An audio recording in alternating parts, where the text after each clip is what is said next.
Nagaan gooftaa kun hunda keessaniif haa ta'u, akkam ooltanii akkam jirtu. Gooftaan isin haa eebbisu. Yoo gooftaan jedhe yeroo darbee sanbata guddaa jechuudha. Kan wajjin ilaaluu jalqabne waa'ee waldaa Laawodiiqiyaa sheerii isinii godheera natti fakkaata. Namoonni yuutuubiin isinii banee warri gaaf sana zuumirraan dhaggeeffachuun isiniif hin jenne yookiin isin jalaa kukkutaa dhaggeeffattan yoo jiraate.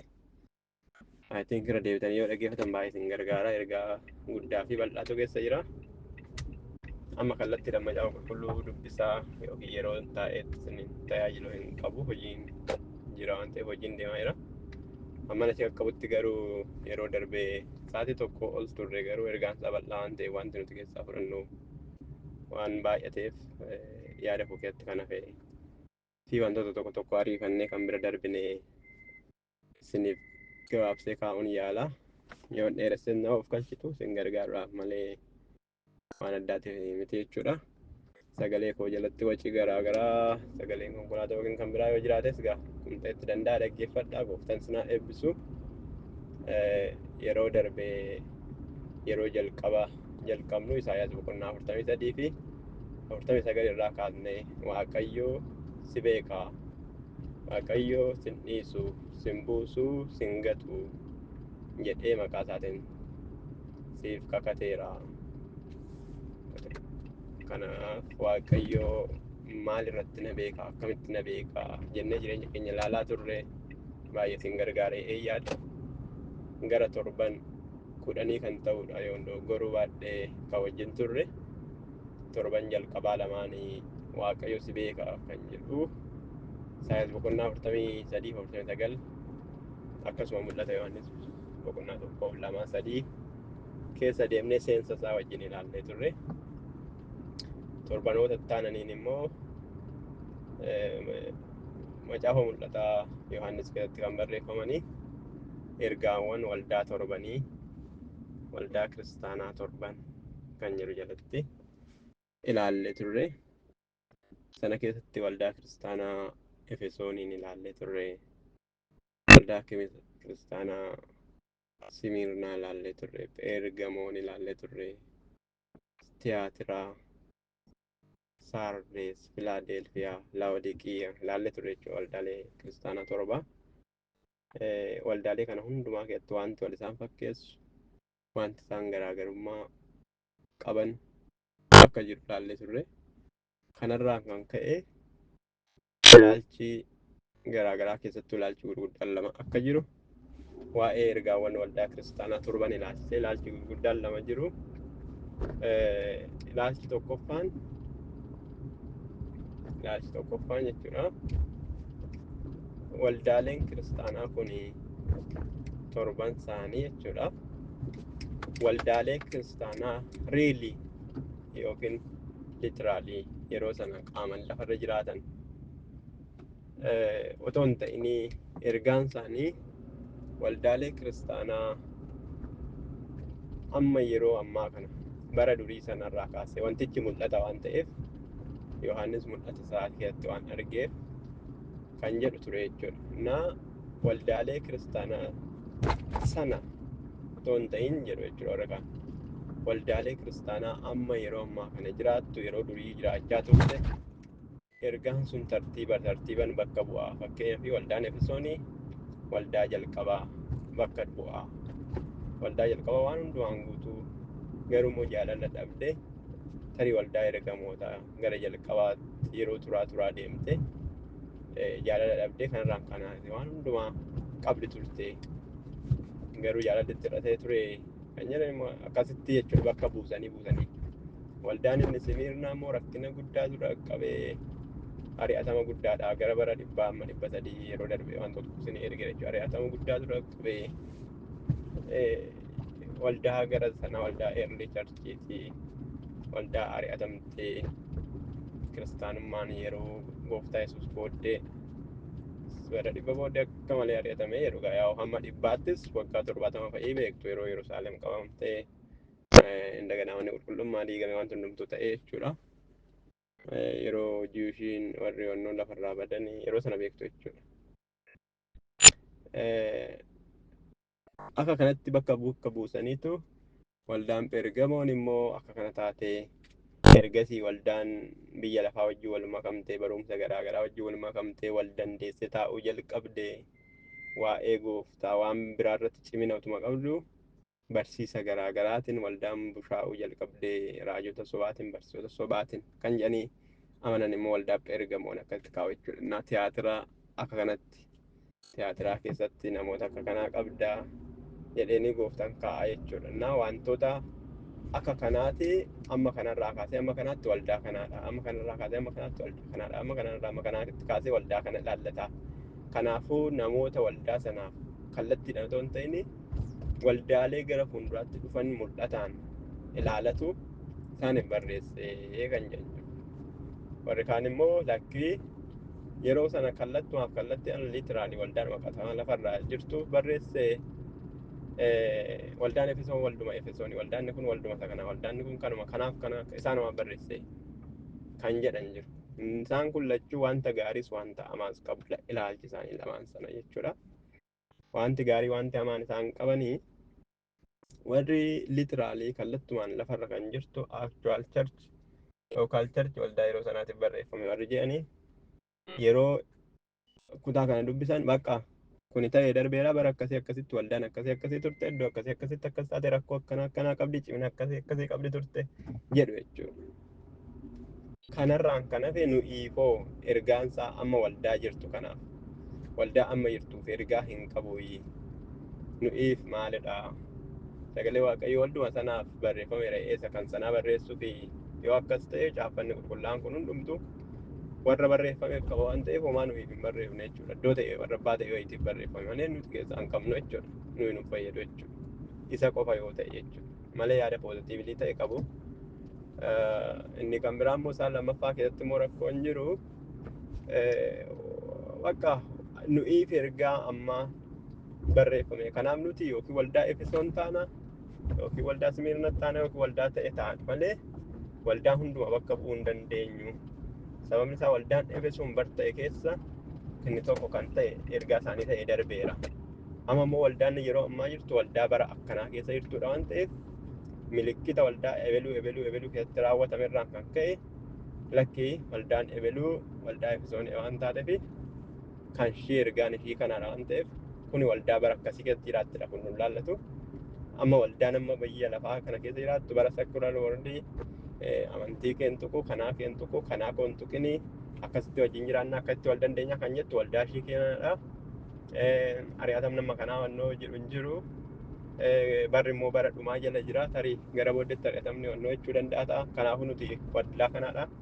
Kana jechuun maal jechuudha tokkoffaa ergaan inni kaan baay'ee nu laallatu isa nu laallatu kan waldaa isa kanaatu irra nu laallata isa kana keessa jirraadha. Lammaffaan immoo ergaawwan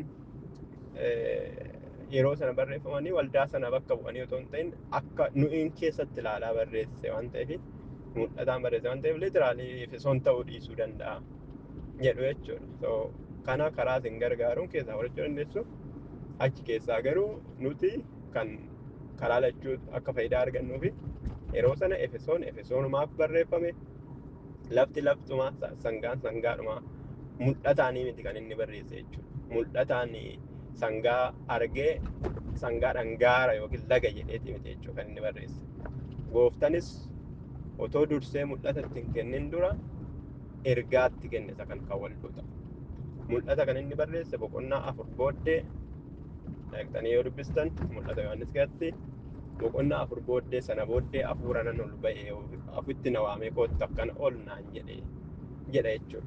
Kanaaf gooftaan ergaawwan macaafa qulqulluu kana hundumaa hafuura qulqulluudhaan akka barreeffaman inspaareeshinii hafuura qulqulluu keessa isaan kaa'ee barreessi godhi jedheenii keessumatti immoo Yohaannis innaa dubbistan caaffata godhii barreessi kitaaba godhii barreessi waan amma argitu kana jedheenii waan asitti himu kana namni akka dubbisuu danda'utti akka itti jiraachuu danda'utti namoota biraa barsiisuu akka danda'utti jedheenii kaa'e waan ta'eef akka macaafni qulqulluun mul'ata waaqayyootiin revileeshinii yookiin mul'ina waaqayyootiin waaqayyotti mul'atee waaqayyo gargaaree hafuura kennee fi barreessisee dandeessisee isaaniif ibsee wannoo nuyi immoo warra biyya kana jiraannu illustration nuuf ibsa jechuudha. Isa yeroo sana isaan barreessan sana maal jechuudha.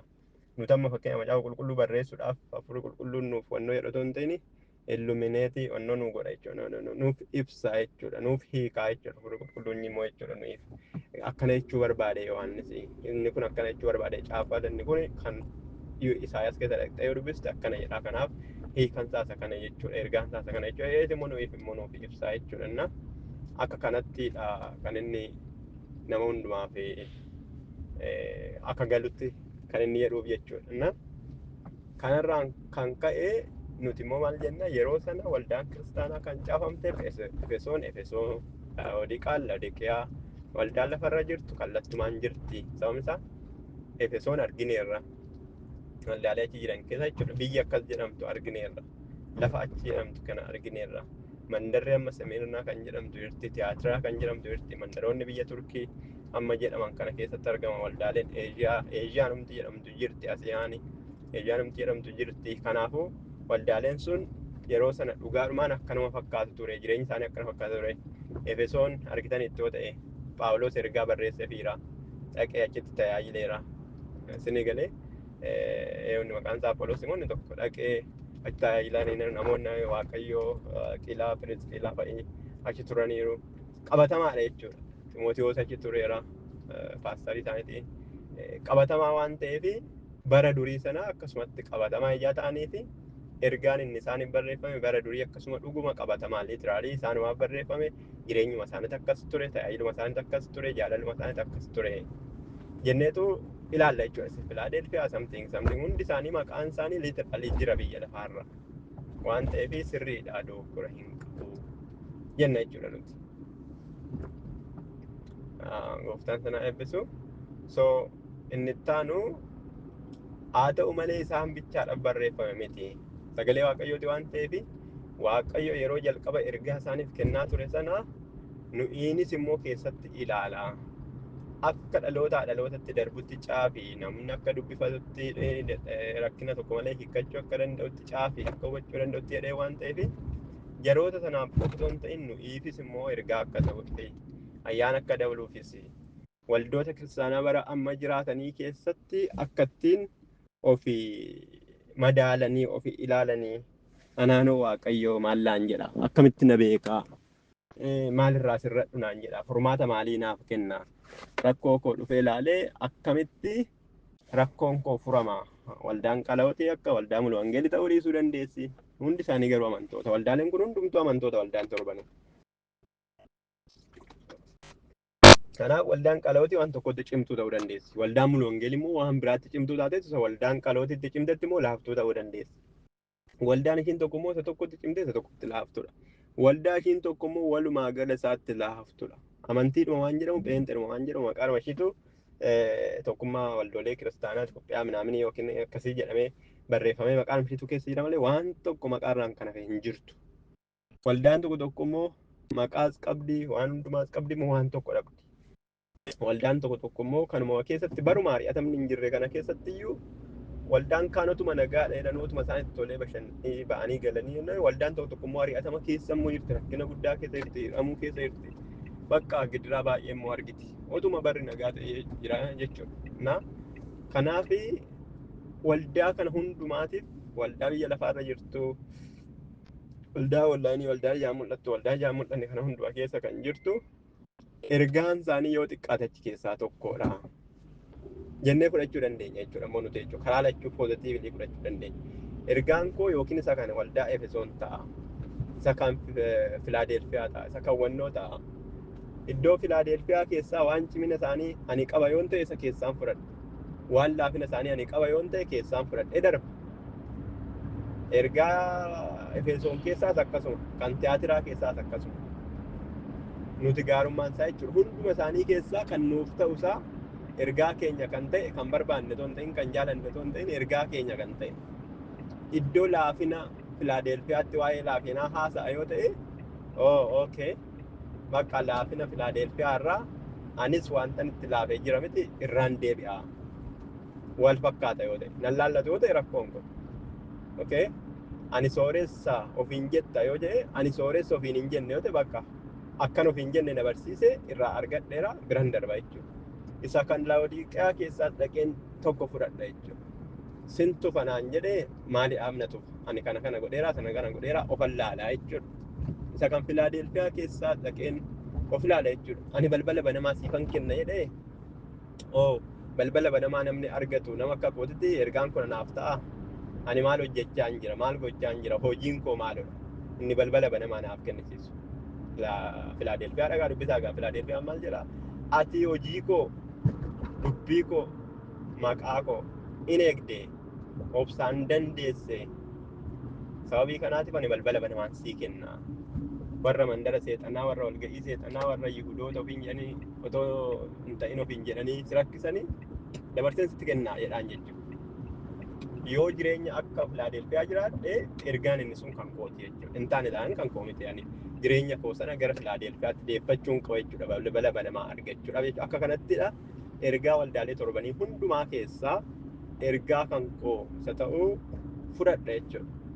Malee dirqama akka warra aayidiyaa isa jalqabaa ilaalcha isa jalqabaa qabanii ta'uu hin qabu. Dirqama akka warra ilaalcha isa lammaffaa qabanii ta'uu ilaalcha addaa kan ta'e karaa hundumaanuu benefitii kootii fi faayidaa mataa kootii fi akka ta'utti keessaa kanan guurradhuudha jechuudha. Kana jechuun iddoo natti tolte guurradhee iddoo kaan dhiisaa otoo hin ta'in iddoo natti tolte ishii iddoon jiraadhe ishii itti gammadeen ameen jedhee fudhadheen iddoon hin jiraanne ishii iddoon dadhabina qabu ishii irraa immoo irraa deeme ergaa kutaa sanaa dhaqee dubbifadhe. Fakkeenyaaf yeroon Efesoon dubbisu ergaa Efesoonii yeroon dubbisu isa Phaawulos ergetoonni isa Yohaannis mul'ata Yohaannis keessaa yeroon dubbisu ati wanta jalqabaa irraa kufte jaalala irraa kufte isa yaadadhuuti qalbii geeddaradhuudha jechuudha. Okay. Jaalala irraan kufeedha bakka qalbii koon geeddaradha jechuudha. Irraa kufee hin jira yoo ta'e. Akka waldaa ishii kaaniin ani jaalala kee beekanaan jedha taanan immoo keessi koo kan jiru jaalalli hin jira ta'ee keessa kootti dhaga'ame taanani okay. Jaalala inni qabu kun baay'ee gaariidha jechuudha. Kanaafuu gooftaan kana naaf godha jechuudha. Kan immoo isa kanaadha isa kana immoo itti naaf godha jechuudha. Inni iddoo qalbii geeddarannutti qalbii geeddarannee iddootti cimnu jabaadhu waan harkaa qabdu kana qabadhu jabaadhu gadi lakkisin namni akka sirkaan fudhanne gonfoo kee jabeessi amma dhufutti qabadhu isa siin jedhe sana immoo jabeessinee immoo qabanna immoo jechuudha. Akka kanatti ergaa isaa hundumaa otoo tokko ishii biran darbiin keessaa guurradha jechuudha. Har'a waldaa Laawodiiqiyaatti deebina.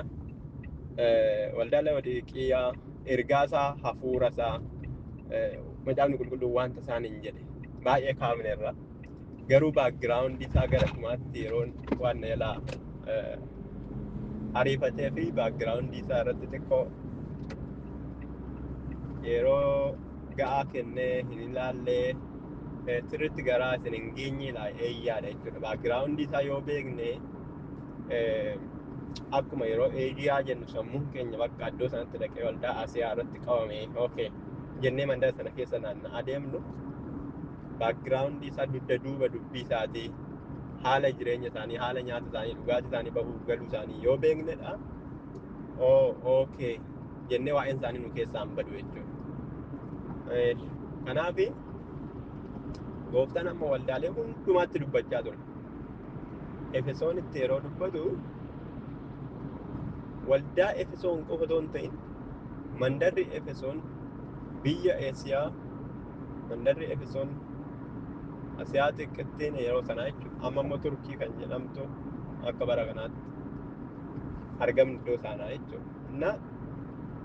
Waldaa qofa otoo hin ta'in magaalattiin jireenyi ishee akkam akka ta'e magaalattiin jireenyi ishee akkam akka ta'e akkamitti dhiibbaa waldaa irratti akka uumtu jireenya iddoo sanaa fakkeenyaaf Finfinnee jiraachuun waldaa irratti dhiibbaa guddaa uuma. Wallagga jiraachuun waldaa irratti dhiibbaa guddaa uuma. Biyya biraa jiraachuun waldaa irratti dhiibbaa uumaa jechuudha. Waldaan sun yoo xiqqaate biyya sana keessa jiraachuu ishii qofaaf yookiin ari'atama keessummeessiti yookiin dadhabbii keessummeessiti yookiin immoo hin cimti yookiin immoo hin sooromti jechuudha. Kanaaf biyyi nuti keessa jiraannu baay'ee murteessaadha haala hafuura keenyaa keessatti. Biyyi nuti keessa jiraannu baay'ee murteessaadha. Warri Araba jiraatan ijoolleen maaliif akka kanatti wannoo jedhu sababii Araba jiraataniif malee sababii waldaa Arabaa keessa jiraniif miti. Biyyatu biyyicha irratti dhiibbaa qabu. Hafuura biyyichaa, haala biyyichaa, nyaata biyyichaa, dadhabbii hojii biyyichaa, wanta kan biyya keessa jirtu sanas hafuura kee murteessa jechuudha. Otoo hin jaalatin. Biyyi isaa biyya lafaadha. Biyya ati keessa jirtu, waldaa ati keessa jirtu sana murteessaa jechuudha. Isinii galee kana booddee Efesoon waldaa qofa otoo hin ta'in ala ishiitu akka waldaan sun jaalala of keessaa hin qabneef dhiibbaa waan itti godhe qaba jechuudha. Waldaa Simiirna waldaa ishii qofa keessa ishiitu wal ari'ata otoo hin ta'in ala ishiitu waldaa sana ari'ata jechuudha. Rakkisa jechuudha. Gidirsa jechuudha. Warra Yihudoota ofiin jedhaniin Yihudoota dhugaa hin taane amantii beekna warra ofiin jedhan tajaajiltoota warra ofiin jedhan warra kan biraan nutis waaqayyootti dubbatee nutti mul'ate warra kan jedhan kan mootummaa wajjin harka wal qabatanii wal keessa galfatan guyyaa guyyaa tajaajiltoota halkan immoo mootummaa wajjin waan biraa kan raawwatan kan nama ajjeesan kan nama qalan kan nama balleessan kan nama fuudhanii caakkatti galan akka yeroo ammaa kana jechuudha. Isaan akkasitti immoo baay'achuu danda'a jechuudha. Waldaa tokko kan murteessu biyya ishiin keessa jiraattu sun dhiibbaa guddaa irratti qaba jechuudha. Fakkeenyaaf Filaadelfiyaa yeroo darbine dubbifneerra Filaadelfiyaa kan jedhu jaalala obbolootaa jechuudha hiikansa. Waldaa otoo hin ta'in maqaanumti magaalaa biyyattii jechuudha. Maqaanumti biyyattii, maqaanumti biyya ishiitii Filaadelfiyaa jechuun jaalala obbolootaa jechuudha. Filaadelfoos waan akkasii kan jedhu waan laalleetti fakkaatan jaalala obbolootaa jechuudha. Yeroo ergaa gooftaan keenya isaaniif ergu argitanii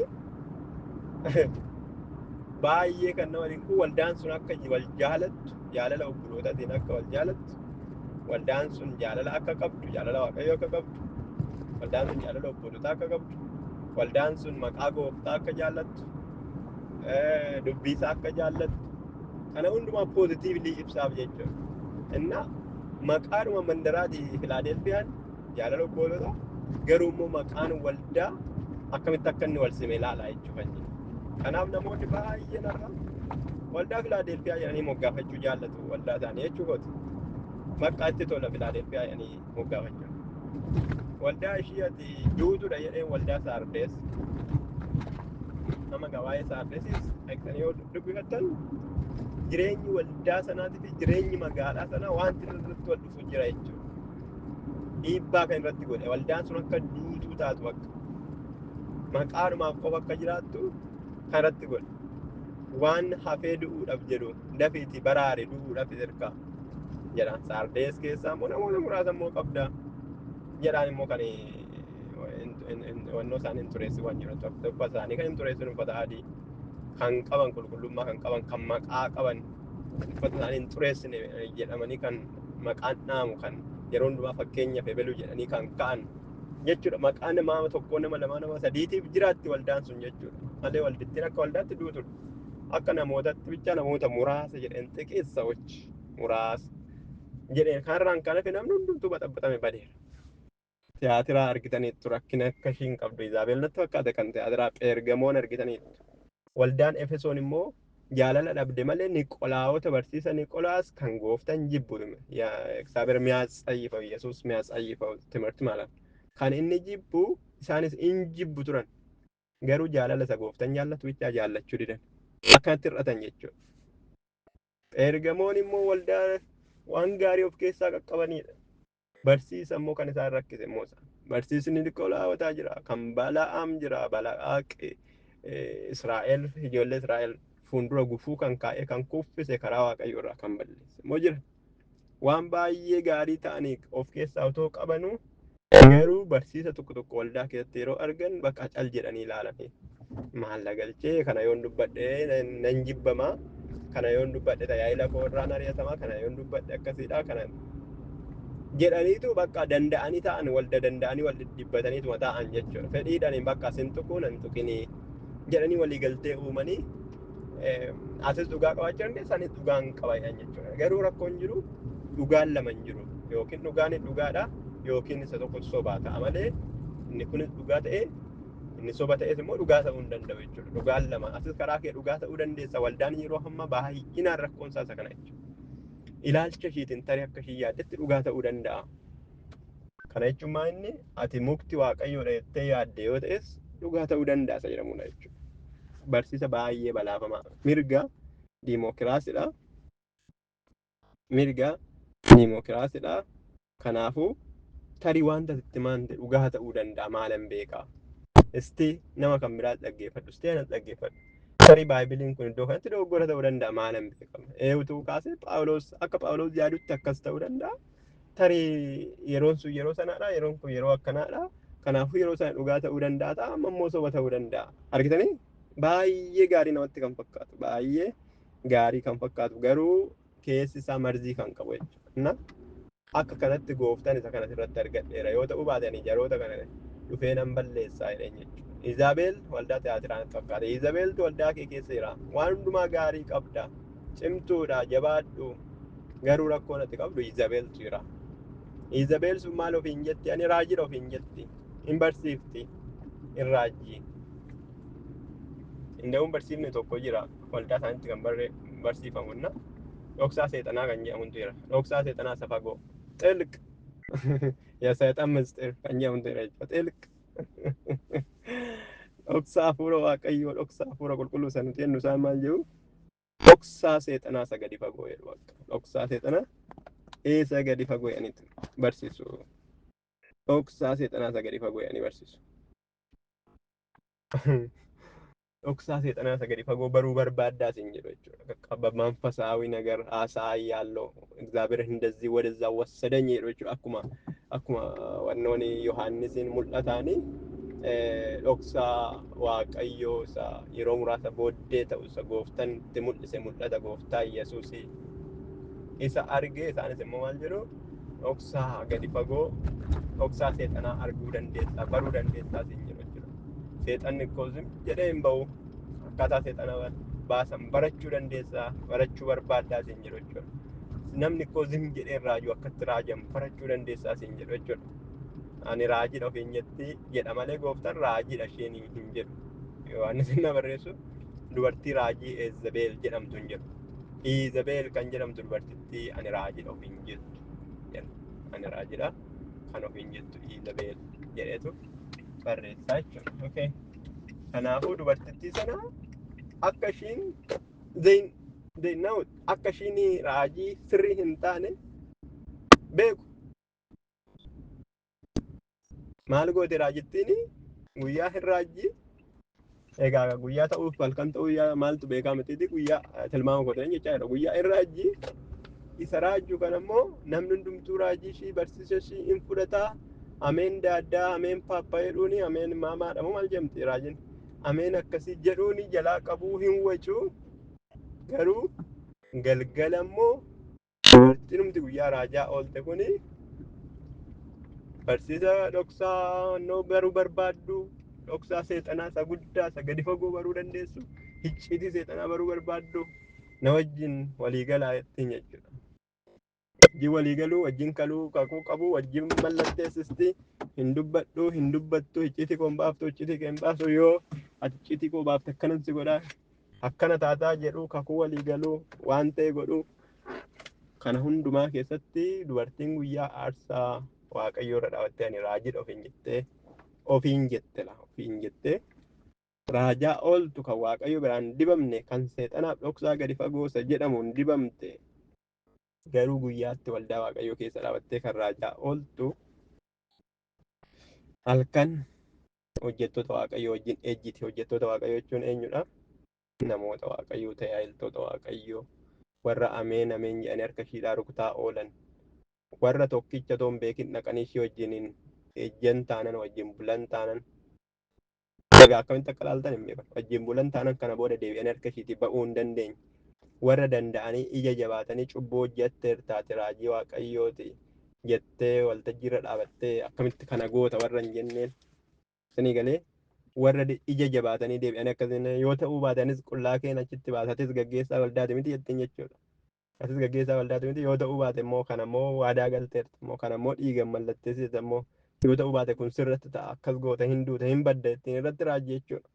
Sammuu isaanii hiitee ofii ishiitii ejjuu qofa otoo hin taane isaan akka ejja bargaala mootummaatti akka jiraatan no problem jettiin jechuudha. Maal rakkoo qaba Waaqayyo kanaaf uume miti qaama akkasii kanaaf nuu kenne miti kana kanaaf nuu kenne miti jettiin jechuudha.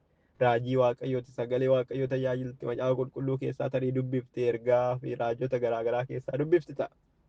That's why waan tokko irratti naqqa'uu hin dandeenye, garuu keessi isaanii hin beeka, garaan isaanii hin beeka, in arga hin jiru. Cal jettee ilaaltee dhiisuu keessa irratti arge. Bakka minimaan argin maal gochuu dandeenya nuti soo wajjin kufne irraa jedhu jechuudha. Achi ta'anii ijatti deebisanii qalbii jabaatanii si wajjin hin kufnu jechuu dadhabanii sagalee waaqayyoo akkas jedha lakki raajiin kee kun xiqqoo irraa kaate isti of ilaali jechuu ni dadhabanii baay'ee ulfaataadha. Warra ammaa wajjin baay'ee machii wal godhamu. Jechuu ni dadhabanii bakka yoonni du'aa jedhes ameen, yoonni olan bahee sinirra deema jedhes ameen, yoo halkan kottaa dhoksaan isinitti himaa jedhes ameen, kottaan ciisna yoo jettes ameen. Maal rakkoo qaba maal eenyudha indee kanaaf uumame miti yoo jettes ameen jedhu bakka waan tokko gochuu hin danda'an irraa garagaluu hin danda'an macaafni akkas jedha jechuu hin danda'an to'atteerti jechuudha waldaa. Iizabeel kakuu haaraa keessattis kakuu moofaa keessattis fakkeenya dubartoota ejjitootaa warra hidhii isaanii maaloo isaa dibatanii namatti yaa'aniiti. Kakuu moofaa keessattis Iizabeel gaafa duutu akkamitti akka duute dhaqaa laala. Gooftaa koo jettee dibattee maal jettee dibattee nyaara ishee onnoo jettee gadi baate. Warra amma dibattan nyaara dibattanis ilaalaa otoo hin beekin fuula ishiitiin akka hin qabamne dibatinaa jechaa hin jirru ilaalaa. Nutis baaziliinis ta'u nama dibanna waan ta'eef. Okay. Ilaallachaa dibadhaa. Warri mataa keessan dibatta, warri nyaara keessan addattan, warri fuula keessa waan ta'e dibdan maal gootan rifeensa keessa waan ta'e godhanii Iizabeel sirriitti qo'adhaa. Niitiin kun liitiraalii maqaan ishii Iizabeel ta'uu dhiisuu danda'a. We never know. Macaafa mul'ata Yohaannis keessatti irra deddeebi'aan waa'een Iizabeel jira. Sirriitti ilaalaa. Dubartii ejjituu Baabiloon ishii ejjituu ishii guddattii wajjin wal qabate kakuu moofaa keessatti ilaalaa.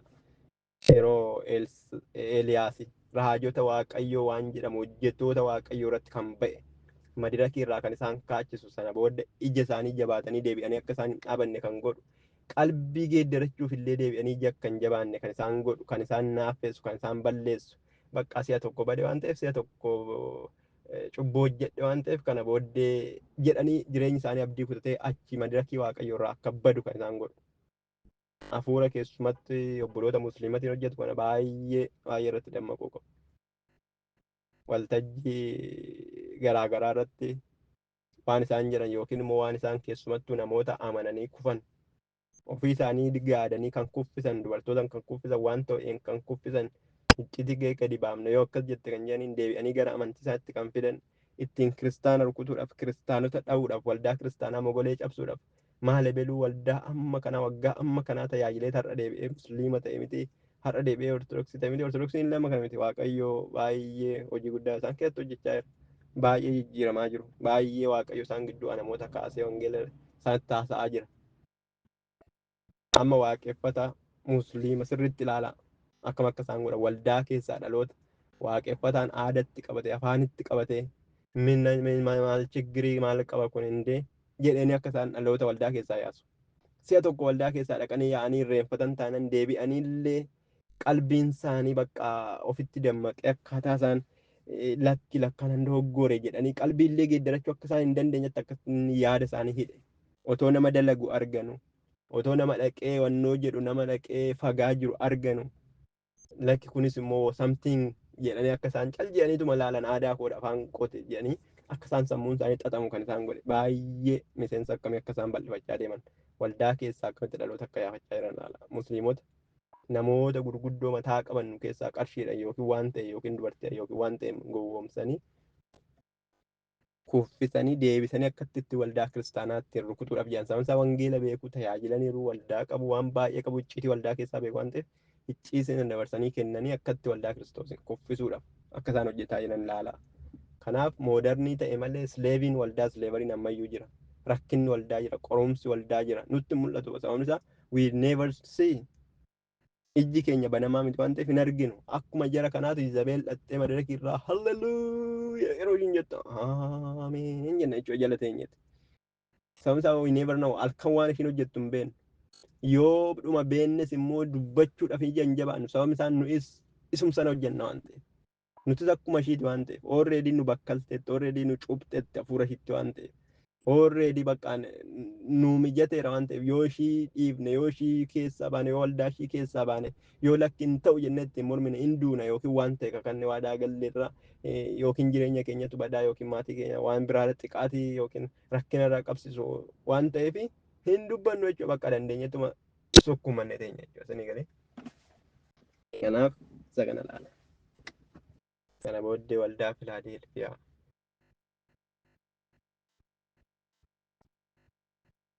Waldaa ishii kanaan warri ishii wajjin ejjine jiru namoota muraasa. Warra ishii wajjin ejjine sana ba'aa biraa isin irraan kaa'u. Bakka hingaa dhoksaa seexanaa isa jedhamu hin beeknu hin barbaannu. Waaqayyo nu ga'a sagalee waaqayyo nu ga'a icciitii waan jedhamu hin barbaannu. Jettanii ishii wajjin ejjine ishii wajjin hin ciifne ishii wajjin waliin galle garuu waldaa tokko keessa jiru. Waliin galle wajjin hin ciifne wajjin ejjine. Waan yeroodhaaf darbuuf icciitii beeknaa kotta dhoksaa mul'ata seexanaa qorannaa seenan sanatti hin barbaanne hin hirmaanne waan ta'eef ba'aa biraa isin irraan kaa'u isin bakka waan qabdan kana jabaadhate qabaa aannan dhufa. Baay'ee dhufuunsaan oolu nuti jabaannee qabne nuti dhiifne nuti ejjine nuti tolee aadaa keenya afaan keenya guddifne wangeela lallabne dhiifne dhufuunsaan oolu. Efesoonifis hin dhufa. Yoo ishiin jaalala qabaatte yoo qabaachuu baatte ibsaa ishii iddoo dhaabuta. Waan hundumaa qabdi jaalala dhabde ibsaa ishii iddoo dhaabuta. Isinii galee Simirna rakkina keessa jirti hiyyuma keessa jirti noo ati sooressa ani hiyyeessa ofiin hin jenne ati sooretti kan akka keetiin jiru. Rakkinni kee soorummaa kee mul'isaa fuuran. Fooniin har'a biyya lafaarratti kan wannoo jettu kun gonfoo akiliilii guddaa na biraa qabda waan ta'eef yeroon dhufutti ati soorettiidha bakka. Jireenya gonfoo jireenya ittiin argatan biqiltuu ija isaa nyaatanii jiraatan isan siif deerfa waan ta'eef bakka gonkumayyuu hamma du'aatti bakka zim jedhite amanamaan ta'etti xaaxaan qabu. Ammasuma akkasumatti itti fufii rakkadhu no problem guyyaa 10 iyyuu itti fufanii rakkisuu danda'u jedheen Pheergamoon yeroo amanamaan koo Anxiphaas koo dhuga baatuun koo isin fuulduratti iddoo aarsaa iddoo seexanni jiraatutti du'e. Isin abdii kutattanii irraan garagalee na amanuun dhiifne amantii koo hin genne amantii waaqeffataa miti amantii pheenxee amantii waan biraa miti amantii koo hin genne amantii gooftaa Yesuus hin genne. Amantiin pheenxeen sirriin amantii gooftaa Yesuus yoo ta'edha. Na amanuu waaqayyo amanuuf keessaa yoo qabaatedha. Namoonni waan barbaadetti mukatti amanuu danda'u seexanatti lagatti amanuu danda'u kan biraatti rabbi jedhanii maqaa biraatti moggaasuu danda'u. Nuti garuu amantiin gooftaa Yesuus maal inni jettanii waggaattu amantii kiristaanaa isin hin joonamu. Kiristaanni maqaadha walii walitti moggaafne amantiin gooftaa Yesuus Kiristoos waaqayyoodha. Amantii koo jedhe gooftaan. Yeroo tokko amantiin gooftaa Yesuus maal inni jedhanii namoonni nama gaafatu. Amantiin gooftaa Yesuus gooftaan Yesuus amantii isaati mataa isaati. Mitiire kan namatti anatti amanu jedhe innuu mataan isaa amantiidha. Amantii koo kan inni jedhe gooftaa Yesuus qofaadha. Amantiin koo kiristaana pheenxeedha yookiin musliima ortodoksii waaqeffataa hin jenne amantii koo jedhe yoo gooftaa Yesuus ta'e amantiin hundumtuu sirriidha. Gooftaa Yesuus seentarii hin godhanne gooftaa Yesuusitti namanne hin taane taanaan garuu amantii miti jechuudha. Inni kaan soba jechuudha hundi isaa pheenxeeyyuu taatee gooftaa Yesuusitti namanne taanaan soba jechuudha. Kanaaf har'a waldaa Laodiqiyaa irra turra. Waldaa Laodiqiyaa irratti isa kan hundumaa samariidha jechuudha. Gaafa jalqabaa introdakshinii isaa seensa isaa yeroo lama waan akkasii kan ta'u hirmaannaa waan ta'eef amma immoo samariin isinii godha jechuudha. Akka ergaan isaa guutuu kan waldaa hundumaa isinii dhufutti. Sana booddee immoo waldaa Filaadelfiyaa bakka ati karaa hundumaa garaana ciibsite jedhe bakka. Waan tokko hin kanii waan jedhamu waan tokko bakka garuu waan jedhamu of keessaa hin qabu. Kan isin ajaa'ibu waldaa kana hundumaa keessaa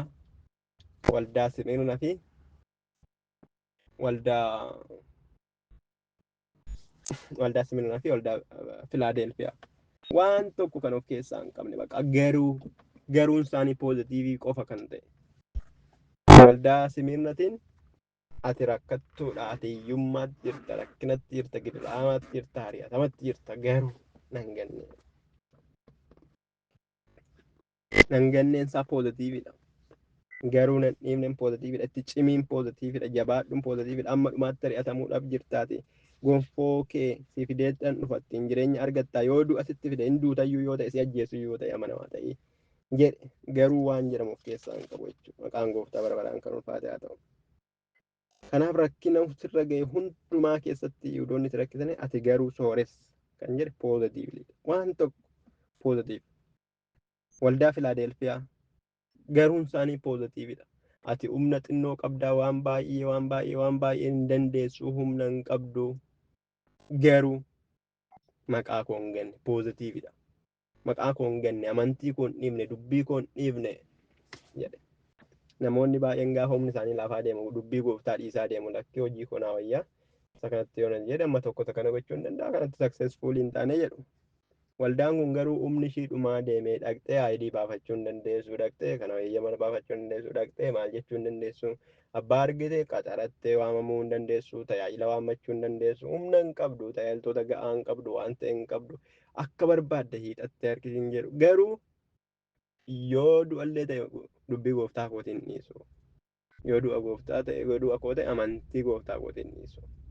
Maqaa gooftaa kootii ofirratti hin xureessisu jettee waan hunduma keessa harka ishii baafattee hiyyummaa ishiirris rakkina ishiitiin dadhabina ishiitiin humna dhabina ishiitiin teesse gooftaan lakkate cimtuudha. Baay'ee jabduudha. Humni ishii kan itti dhume hafuuratti otoo hin ta'in fooniin humni ishii baqqaadhu. Baqqaa warra kaan irraa adda baate. Namoonni hundumtuu ishiitti murteessuu qofaadha. Akka ishiin dubbii gooftaa maqaa gooftaaf bakka kennite quban qaban. Akka biyya lafaatti akka barbaaddeen uffattu akka barbaaddeen nyaattu akka barbaaddeen dhudhu. Wanti hundumtuu mijataa fi miti. Yeroo tokko namoota mana qaban, namoota lafa qaban, konkolaataa qaban, wanti hundumtuu jireenya qaban, biizinasii qaban, wal isaaniif qixxaate bakka qilleensa kanarra jataa kan deeman waa waaqayyo eebbisi nutti fakkaata. Gooftaa Yesuus iyyuu akkas nutti fakkaate miti. Wanta waaqayyo isa abaare, wanta isa rukute, wanta isa ceepha'e nutti fakkaate jedha. Cubbuu waan hojjeteef nutti fakkaate jedha. Garuu inni edaa sababii cubbuu keenyatiif akkas ta'e malee ofiisaa cubbamaa miti jedha macaafa qulqulluu isaa nutti fakkaatee ture. Yeroo tokko namoonni qulqullaa'anii qoonqoon isaan qabee beela'anii maal jedhanii haati isaanii mijachuu waldaa manni isaanii waan hundumtuu isaaniif guutuu dide wanta waaqayyo isaan adabee fakkaata. Isaan garuu we don't know dubbii gooftaa maqaa gooftaatti qabachuurraan kanaaf waan hundumaa keessa galuu dhiisan akka barbaadan hojjechuu dhiisanii akka barbaadan ba'anii galuu dhiisaniitu of qabaniitu rakkina keessatti of qabanii of jiraachisaniitu of leenjisaniitu gooftaa eeggachuu danda'a. Waldaa Laawodiqiyaatti deebina. Kanaaf waldaan hundumtuu garuu qaba rakkina garaagaraa qaba. Waldaa Simirnaa fi Laawodiqiyaa qofaadha. Waldaa Simirnaa fi Filaadelfiyaa qofaadha. Garuun isaanii poozitiif kan ta'e kan gooftaan isaan jaje. Kan gooftaan bakka isaan jaje. Simirnaan ari'atama qabdi. Filaadelfiyaan immoo ari'atama qabaachuu isaanii hin dubbatu. Akka isaanii ari'atama qabaachuu isaanii immoo hin dubbatu. Humna xinnoo qabdaa jedhaan humna isaanii kan fite garuu akka akkas ta'e beeka. Warri Yihudoota ofiin jedhan Simirnaa fi Yonnoo keessa akka isaan jiran beekna. Ari'atama Simirna hin qabdu kan isaan rakkise inni guddaan warra alaatii fi warra Yihudootaa waliin ta'anii walgahii seexanaati. Filaadelfiyaanis qabdi jechuudha. Ofiishaalee ari'atama qabda ari'atamteetta rakkatteerta ammayyuu si rakkisuuf jiru jechaan hin jiru. Garuu Filaadelfiyaa irratti maal jechaa amma yeroon koo ga'eera dhugaa keensii baasaa jarittiin dhuftee sii gugguuftee balbala banamaan sii kennaa ati dubbii koo eegdee maqaa koo hin ganne kana lamaan yoo argattan balbala banamaan sii kennaa jedheen jechuudha. Namni balbala banamaa argatu dubbii waaqayyoo nama eegu maqaa gooftaa Yesuus nama ofirratti eegu. Kanarraa kan ka'e balballi banamaan hin jiru. Balballi baname hundumtuu kan biyya lafaa kan seexanaati. Balballi banamaan gooftaan namaa kennu yoo jiraate garuu gooftaan inni balbala bannaan namni kamiyyuu deebisee cufuu hin dandeenye kan namaaf kennu yoo dubbii isaa eeganii fi yoo maqaa isaa eeggatanidha. Kana lamaan hin eegne taanaan balballi hundumtuu seexana biraa ta'uu danda'a. Biyya lafaa biraa ta'uu danda'a. Foon biraa dhiiga ta'uu danda'a. Beekumsa biyya bakka maatii biraa waan kan biraa fira biraa ta'uu danda'a. Jaarsa waldaa biraa abbaa ta'e biraa ta'uu danda'a. Isa akkasiin nuu baname ta'uu danda'a. Isa garuu harki waaqayyoo nurratti cufuu danda'a. Akka eenyumtuu deebisee banuu hin dandeenye. Garuu balbala gooftaan nuu bane isa dubbii isaa eegne humna xinnoo qabaanne humni keenya dhumee rakkannee gidirree dhiphannee walga'ii seexanaa mataa irratti wal dhuga'anii dhugaa keenya balleessanii jiran gaafa gooftaan achi bane daganaa eenyullee deebisee nu dhaabuu nutti cufuu hin danda'u.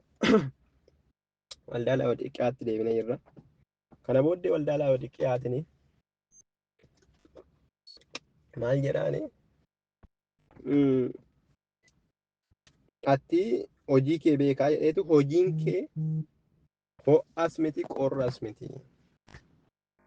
Hojiin kee bu'aadha jedhaan jechuudha. Ho'as miti qorras miti. Hojiin kee bu'aadha jedhaan jechuudha. Engada dubbadheen ture jecha bu'aa jedhuun macaa qulqulluurraan argerraan kan hafe biyya keenyatti jecha akkanaan beennu ho'aas kan hin taane qorraas kan hin taane labii fa'i jennee waamna malee hin beennu amma walanqattee jechuudha. Garatti qaban kan hin qabne jechuudha. Namoota namanneedha. Ara ebelu kuni namanne jettee yaadda. Maqaa gooftaa immoo faarfata. Irreecha dhaqee achitti faarfata fa'i. Hin amanne jettee yaaddaati bakka hin amanne kanaaf amantii waaqeffataa hordofaa jira jette. Mana qaalluu dhaqa. Saa'ol beektu mana qaalluu dhaqe. Bakka namni mana qaalluu dhaqu nama waaqayyo beeku nama hin amanne jettee yaaddaati. Waaqayyo karaatti maal jeen? Anatu Israa'el keessa hin jiru moo maal jechuudha natti mandara xonqaay mandara qaalluu naannoftu warra du'an bira du'aa eker dubbiftuu kanatti barbaaddu jedhe waaqayyo. Kiristaana fakkaatu eker dubbiftuu barbaadu ennaa deemu. Maa jechuudha waaqayyo sitti faradee miti edda waaqayyo sitti faradee anatu sii geeddaramoo maaliif du'aa koo rakkistaa jedhee jedha Eeliyaas miti maqaan isaa Saamu'eel ka'e eker dubbiftuudha. Ennaa maqaan gooftaa barbaran qulqullate namoonni waaqayyo isaan irraa garagalee ho'aa kan hin taane qorraa immoo kan hin taane caal jedhee akkasumaan isa tokko fudhataa naanni fudhate amana innaa jettee inni dhiise immoo isa tokko immoo siin morma immoo deebi'ee maqaa waaqayyoo waan jedhu ofirraa qaba pheenxera moo jedhuun namoonni gini hojii pheenxeen hojjettu moo hojjetu waaqeffannaa irraa dhimma hin qabu tajaajila irraa dhimma hin qabu ayyaana waaqayyoo irraa dhimma hin qabu kiristoosiif inaafu irraa dhimma hin qabu wangeelaaf inaafu irraa dhimma hin qabu no problem jedha waaqayyo biyya lafaa kana keessa nu jiraachise miti bakka namoota biyya lafaa wajjiniin nagaadhaan jiraadhaa jedhe miti bakka waliigallee jiraachuu qabna isaanitti bu'uu hin qabnu isaanis nutti hin bu'an yoo akkas ta'e yoo isaanitti hin buune nutti hin bu'an baay'ee nutti hin bu'an isaan baay'ee afshaala seexanni baay'ee afshaala nutti hin buusu yoo isaanitti hin buune ta'e nagaa nuuf kenna tasgabbii nuuf kenna danda'uun warra bu'aa ture caalaa tasgabbii qaba. Akkamitti tasgabbaa'u sababni isaa dhimma gooftaa hin qabanii kan jiran immoo biyya waaqarraa otoo hin ta'in biyya lafarra jiru biyyi lafaa immoo nama dhimma gooftaa hin qabne baay'ee jaallatti baay'ee itti fayyadamti danda'uun ittiin attaakii gooti waldaa kiristaanaa waan ta'eef jechuudha. Hin qaban dhimma gooftaa. Waa'ee gaa'ilaatiif hinaaffaa hin qabanii maal bakka mirga miti diimokiraasiidha miti jedhu jechuudha. Ati bu'aadha. Yeroo nani ho'ite bakka wangeela koositti kennuudhaaf yeroo nani balbala sii banuudhaaf ka'u ati isa dhiiste immoo garagalte iddoo sirbaa oolta. Bakka mucaan kun naganee na dhiiseera bakka biyya lafaa wajjiniin lakkaa amma waldaan akkas jedhamti si'a tokko akkas godha si'a lama akkas godha si'a sana booda akka qaraxxuu nama namni tokkotu cal jaate dhiisaa biyya lafaatti gallakkisaa dhiisaa kan jedhu jechuudha. Amma immoo biyya lafaatti makamteerta. Kana booddee bakka jireenyi biyya lafaa si'i ammaarraree mana waaqayyoo kootii jettee yaadde akka yoonaasii qalbii kee geeddaratte otoo mana waaqayyoo keessa jiraadheen akkana ta'a jireenya biyya lafaa kana qofummaa kana maaloo kana gooftan na wajjin hin jiru sensii naaf hin kennu qorraa natti jejjedhaan na ollachiisa biyyi lafaa kun na surura kuftanii beektu yoo ta'e namoonni kuftanii beektan nutti himuu dandeessu sagan akkam akka nama sururu biyyi lafaa akkam akka waan nama nyaatu fakkaatu namni hundumtuu keessuma jiraataa keessuma dhugaa innaa pheenxee taanee baay'ee hafuuraan ho'inee jirru nutti tola biyyi lafaa kun bakka nu barbaachisa waan nutti fakkaata yeroo isaan sirba yeroo isaan waan ta'e godhan otoon bakka pheenxee ta'uu baadheedhuma akkanatti tokkicha kashirraa godhe nu jechisanii nu hawwisiisa bakka otoon pheenxeen taane ta'e akkanatti silaa dhaqee paarii isaanii hirmaadhe akkas ta'e weedingii isaanii akkanatti konkolaataa 50 akkas jennee yaadna bakka birthday isaanii bakka namatti tola. Garuu gaafa isin dhaxxanii keessa seentanii waan waaqarraa cabbiin isitti gannamne isinitti fakkaata bakka. Isin girgirteessa lafti hundumtuu isin nyaachuudhaaf ka'a. Kanaaf amanu malee namoonni nama gooftatti kan amanan namoonni biyyi lafaa waan isaan nyaatu ka'e isaan liqimsu ka'e lubbuu isaanii waan balleessuudhaaf ka'e hofuudhi kan jedheeni isaan rakkisee isaan cinqee dhufanii amanu otuma nagaa ta'anii uffatanii deemanii wannoo jedhanii waan hundumtuu qophaa'eefii jiru nagaa keessa isaanii dhoowwata. Yeroo qorrite akka kanatti keessi kee nagaa dhabee diidallaa'ee isan innaas wajjin jiru yaaddee qalbii geeddarattee naatee deebita eensi yaada. Ati immoo achuma keessa teessee of jajjabeessitaa no problem anoo maan jedhu iyyuu hin da'u. Gaafa samata guddaa waldaa dhaqande macaafa qulqulluu maalani kana booda tajaajilaadha moo laddabaadha moo maal faarfataa moo maali akararuu maal na barbaachisanii jechuun Bakka jireenya koo hin jiraadha. Laayifii koo hin jiraadha bakka. Amaneera, fayyeera, gooftaa koo nan jaaladha bakka laayifii koo hin jiraadha jetta.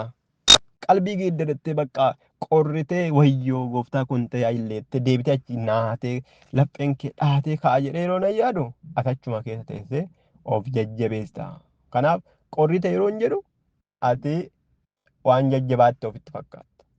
Ho'ite bakka natti deebite immoo kana booda immoo sagantaa waldaa immoo hirmaachuu jalqabde immoo anaaf inaafuu jalqabde wangeela gootiif jettee immoo yeroon si yaadu ati immoo deebiteetu gadi laash jetta deebitee immoo raafta. Kai dammaqaas ta'e. Kai dammaqaas ta'e. Isin galee deebitee raafta. Bakka waan hojjettu walii isaan beektu. Kan immoo akka gootu kan si godhe maal keeti? Soorummaa keeti. Maal ofiin jetta? Ani sooressa ofiin jetta. Soorummaa sana eenyu akkasii kenne? Mana eenyu akkasii kenne? Konkolaataa eenyu akkasii kenne? Jireenya eenyu akkasii kenne? Hojii eenyu akkasii kenne? Haala barumsa waltajjii eenyu akkasii kenne hin beektu. Namoonni si caalan biyya lafaa kanarra akka jiran hin beektu. Ati waanuma ofii keetii sooromte fakkaata. Geessifadheera jetta. Akka durii miti amma biyya keenyatti geessifadheera yeroo tokko maatiin ijoollee ilaalanii qabeenya illee baay'een geessifamu biyya keenyatti. Ijoollee ilaalanii geessifadheera ijoollee barumsa koo geessifadheera barsiisee geessifadheera fuudhaaf geessifadheera fuudhee geessifadheera jedhanii nuuf jaju biyya keenyatti. Yeroo duraa sababii ijoolleetii ija caccabanii maal jedhanii nama meeqa gabbaranii qaraaxaa fuudhanii gidiraa meeqa arganii guddisan gaafa ijoolleen isaanii birbir jedhanii ga'anii baqa geessifadheera inni ittiin boonuu jalqabu. Ijoollee sana akkamitti akka guddisan minaaminii isaan beekan hin yaadatan. Akkamitti meeqa kufanii cabanii waaqayyoon kadhatanii adaraasitti kennee maaloo harkatti maal jedhanii yaadatan gaafsan. Akkuma kana waldaan kun gaafa iyyeetti turte gaafa waan nyaattu waan afaanitti deebifattu hin qabne turte gaafa rakkinaaf gidiraa kufaatii ishii keessa turte yaadachuu dadhabde bakka everything is fine. Bakka geessifadheera laa geessifadhee bichaa miti laa ani sooressa ani ofiin jette waldaan ani bakka ebeluudha ani akkas ani kana ta'eera ani sana ta'eera. Ani asiin baheera namni waltajjii irratti bahee ani jechuu jalqabe taanan. Waltajjii jechuun dirqama waldaa waaqayyoo irratti achi baatee tajaajiltee jechuu kooti miti. Inni akkasii beekamaadha baay'ee isa akkasii nuti hundumtuu ilaalaa jira. Jireenya kee keessatti ani akkas motivational speaker jedhaman motivational speaker cal jedhanii of bokoksuu of fuufuu waan hin jirreen akkas of jajjabeessuu jechuun baay'ee dinqiidha sagalee waaqayyooti yoo ta'e. Gooftaan akkas Yesuus akkas. Gooftaan kana godha, gooftaan sana godha, gooftaan na kaasa yoo jedhe. Yoo ta'uu baate garuu isa akka Yaaqoobitti ta'a jechuudha ergaa Yaaqoob irratti. Ani gaafa akkasii Yuuroop hin deema, gaafa akkasii biichi hin deema, gaafa akkasii du'aa hin deema, gaafa akkasii waldaa akkasii hin tajaajila, gaafa akkasii iddoo akkasiitiin kana qaba, ani akkas hin ta'a, ani jechuu jalqabde taanaan gooftaan maal jedha? Gooftaan maal jedha? Ati yaa gowwaa nanaa maa itti beekta halkan kana nagaadhaan bulteedha. Kanaaf maal jedhi? Yoo gooftaan jedhe jedhi. Yoo gooftaan jedhe kanan godha. Yoo gooftaan jedhe sanan ta'a. Yoo gooftaan jedhe nan daldala. Yoo gooftaan jedhe nan buufadha. Yoo gooftaan jedhe nan tajaajila. Yoo gooftaan nan jiraadha. Yoo gooftaan jedhe nan du'a. Jedhiisa kana yaadi yoo gooftaan jedhe jedhi malee. Namicha tokko beektu sooressicha gowwaa. Waaw jennaan guyyum tokkoon namichi kan takkaa dhaga'ee argee hin beekne duratti gaagura ishii tokko qamadii kan ishii tokko akkasii kan ishii tokko iddoo kanaa kan ishii tokko gumbii akkasitti naqatee kakkaa'a tokko tokkoon harki isaa gabaabduu turte yeroo sana. Guyyaa gaaf tokko jedhi jennaan bara tokko oomishni isaan hin tolee fi gara galuuf gara dhiisu walii wallaallan gaaguroota hundumaa ishee xixinnoo kana jiikseetan walitti gumbii guddaa isaa ijaaratan sana booddee kan bara jireenya koof ta'u something million something waggaa 70 haftee kanaaf kan naa ta'u bashannana fataan jedha hojii waan jedhamu hin jiru minaamina waan jedhamu hin jiru wanti na barbaachisu hin jiru yoobsi yaa lubbuu koo halkan kana tokkitti sana booddee fataa ayetta amma gaagurri kun dhumu qofaatti baqqaa. Yaa lubbuu koo bara jireenya keef kan si ta'u argatteertaa gammadii basha'ii fataa jedhii gaafa inni jedhu. Yaa sooressicha gowwaa nana waaqayyoota akkas godhe waaqayyootu na gargaare waan ati hin jenneef halkan kana warri lubbuu kee barbaadan dhufanii lubbuu kee sirraa fudhatu. Wanta damma shootti jettee laphee keetti ciibsatte garaa keetti ciibsatte kun waaqayyoodha waan hin taaneef egaa eessa dhatta eenyutu immoo qabeenya kee fudhata. Yookiin ofii isaatii waaqayyoo bira naqu yookiin qabeenya isaa nama erguuf hin qabu. Nama dhiisuuf hin qabu. Cal jedhee qabeenya isaa daa'ana oonyaatti sababni isaa waaqayyo biratti ofitti hin qabanne waan ta'eef dhaqee itti fayyadama. Biyya lafaa irratti namoota yookiin kan biraatiif kaa'e waan hin taaneef namni sarkaa fudhatu hin jiru. Cal jedhee of afuufe jechuudha. Waa lama hanqattee lamaan keessaa kan hin qabne gidduu jechuudha. Yeroo darbe waa'ee baaqilaa tokko yeroo mulluu affeelan yeroo tokko midhaan tokko gidduu hanqaa nama gooti. Mulluun hundumtuu shom jettanii otoo masin afaan bantanii nyaattan nama goote nama adoochiti. Yeroo baaqilaa jiraa nyaattan akka itti nama nadoochu. Sababni isaa jira akka inni ta'e akka inni affeelamu hin taane of eeggattanii nyaattu. Yeroo garuu mulluu keessaa nama dha'u dhaansaallee dhagaa caala jechuudha. Nama godha baaqilaadhuma. Na akka kana jechuudha. Waggaa meeqa mana waaqayyoo keessa bulee kan hin jilbeeffanne, kan hin saganne, kan hin soomne, kan Kiristoos hin fakkaanne, kan hin jiraanne, dubbii waaqayyoo kan hin eegne, maqaa waaqayyoo kan hin eegne, jireenya biyya lafaa kan qabu jiraasaa jechuudha. Isin kiristaana jettanii taasiftu inni akka biyya lafaatti kan isinitti deebisu achi biqqitti ennaan aarinsaa mataa kan ba'u jechuudha. Ati bu'aadha jedhe. Bu'aa isa jedhu kana eessaa fidee isa jedhu dhagaani woordii isaati iyyuu hin beeku hin jedha. Ingiliffaan lukewarm jedha yookiin immoo jecha kan biraa jira lukewarm. Kana jechuun maal jechuudha ho'aas miti qorraas miti giddu galeessa kan lab kan jedhu jechuudha. Amma biyya keenyatti bishaan lab jedhu dhugaatiidhaaf hin ta'u. Maaliif ta'a qaama dhiqachuudhaaf ta'a jechuudha. Ho'aa fi qorraa walitti maku yookiin immoo bishaan biyya keenyaa baay'inaan hin qorra waan ta'eef hin ho'isu xiqqoo ishii ho'isanii totoonni hin danfin innaan qorri isaarraa ba'e dhaqanii ittiin dhiqatu jechuudha. Biyya keenya gaanda hin jiru inni keessa ciisanii dhiqatan garuu akkanatti dhiqatu namoonni tokko jechuudha. Yoo qorraa dhiqatan baay'ee fayyaadhaaf akka gaarii ta'e isinuu beektu. Namoonni yeroo qorri isaan qabe yookiin dhibee isaan qabe qorraa yoo dhiqatan jabinaaf akka isaan ta'u akka dabqisee dhibee keessaa baas beenna. Ho'aas yeroo dhiqatan akka akkas ta'een sabala yookiin wanta ho'a bishaan uffiluu haa yeroo dhiqatan beektu dhibee baay'ee akka keessaa dabqisee baasu. Bishaan inni akka sanaa garuu inni ho'aas qorraas hin taane maal godhaa? Cal jedhee nama raffisa bakka qaama kana keessa nama yaa'ee wanti hundumtuu jireenya nama irraanfachiisa bakka. Bakka naaf taaterte achuma keessa akka kunoo yeroo nama sigaaraa xuuxu jechuudha. Namichumti hiyyeessi du'aan kun dhaqee gaafa sigaaraa xuuxu gaafa araqee dhugu minaan jiru achum keessa taa'ee machaa bakka. Baqqaa'eera bakka. Akka addunyaa kana muluu ishii ilaala. Akka yeroo seexanni gooftaa addunyaa kana sitti naannee ilaalee jettee fuuldura naannestee ilaalchiftee jechuudha ol baaftee. Ol ba'ee samii tuqeen namichichi addunyaa ilaala garuu jireenyi isaa waan tokko kan jijjiirame hin jiru. Innaan nama muksiisa waan akkasii bishaan sun hin eeyyamamummaa. Yeroo baay'ee shaaworii namoota dadhaboo dulloomoo ijoollee waan akkasii keessatti gattanii akka deemtan hin eeyyamamu. Hin raffisa waan ta'eef wantichi achiin ajjeesaa jechuudha. Bishaan akka sanaa garuu dhugaatiidhaaf hin ta'u. Nama dheeboteef dhugaatiidhaaf hin ta'u. Waldaan Laawodiqiyaa magaalaa yookiin biyya Laawodiqiyaa keessatti argamti. Magaalaan Laawodiqiyaa yookiin biyyi ishii baay'ee soorettiidha. Baay'ee jabduudha. Baay'ee daldala giddu galeessadha. Baay'ee ruuti maqaansa daandiiwwan garaagaraa kan daldalaatiif keessa darbanidha yookiin keessa ba'anidha.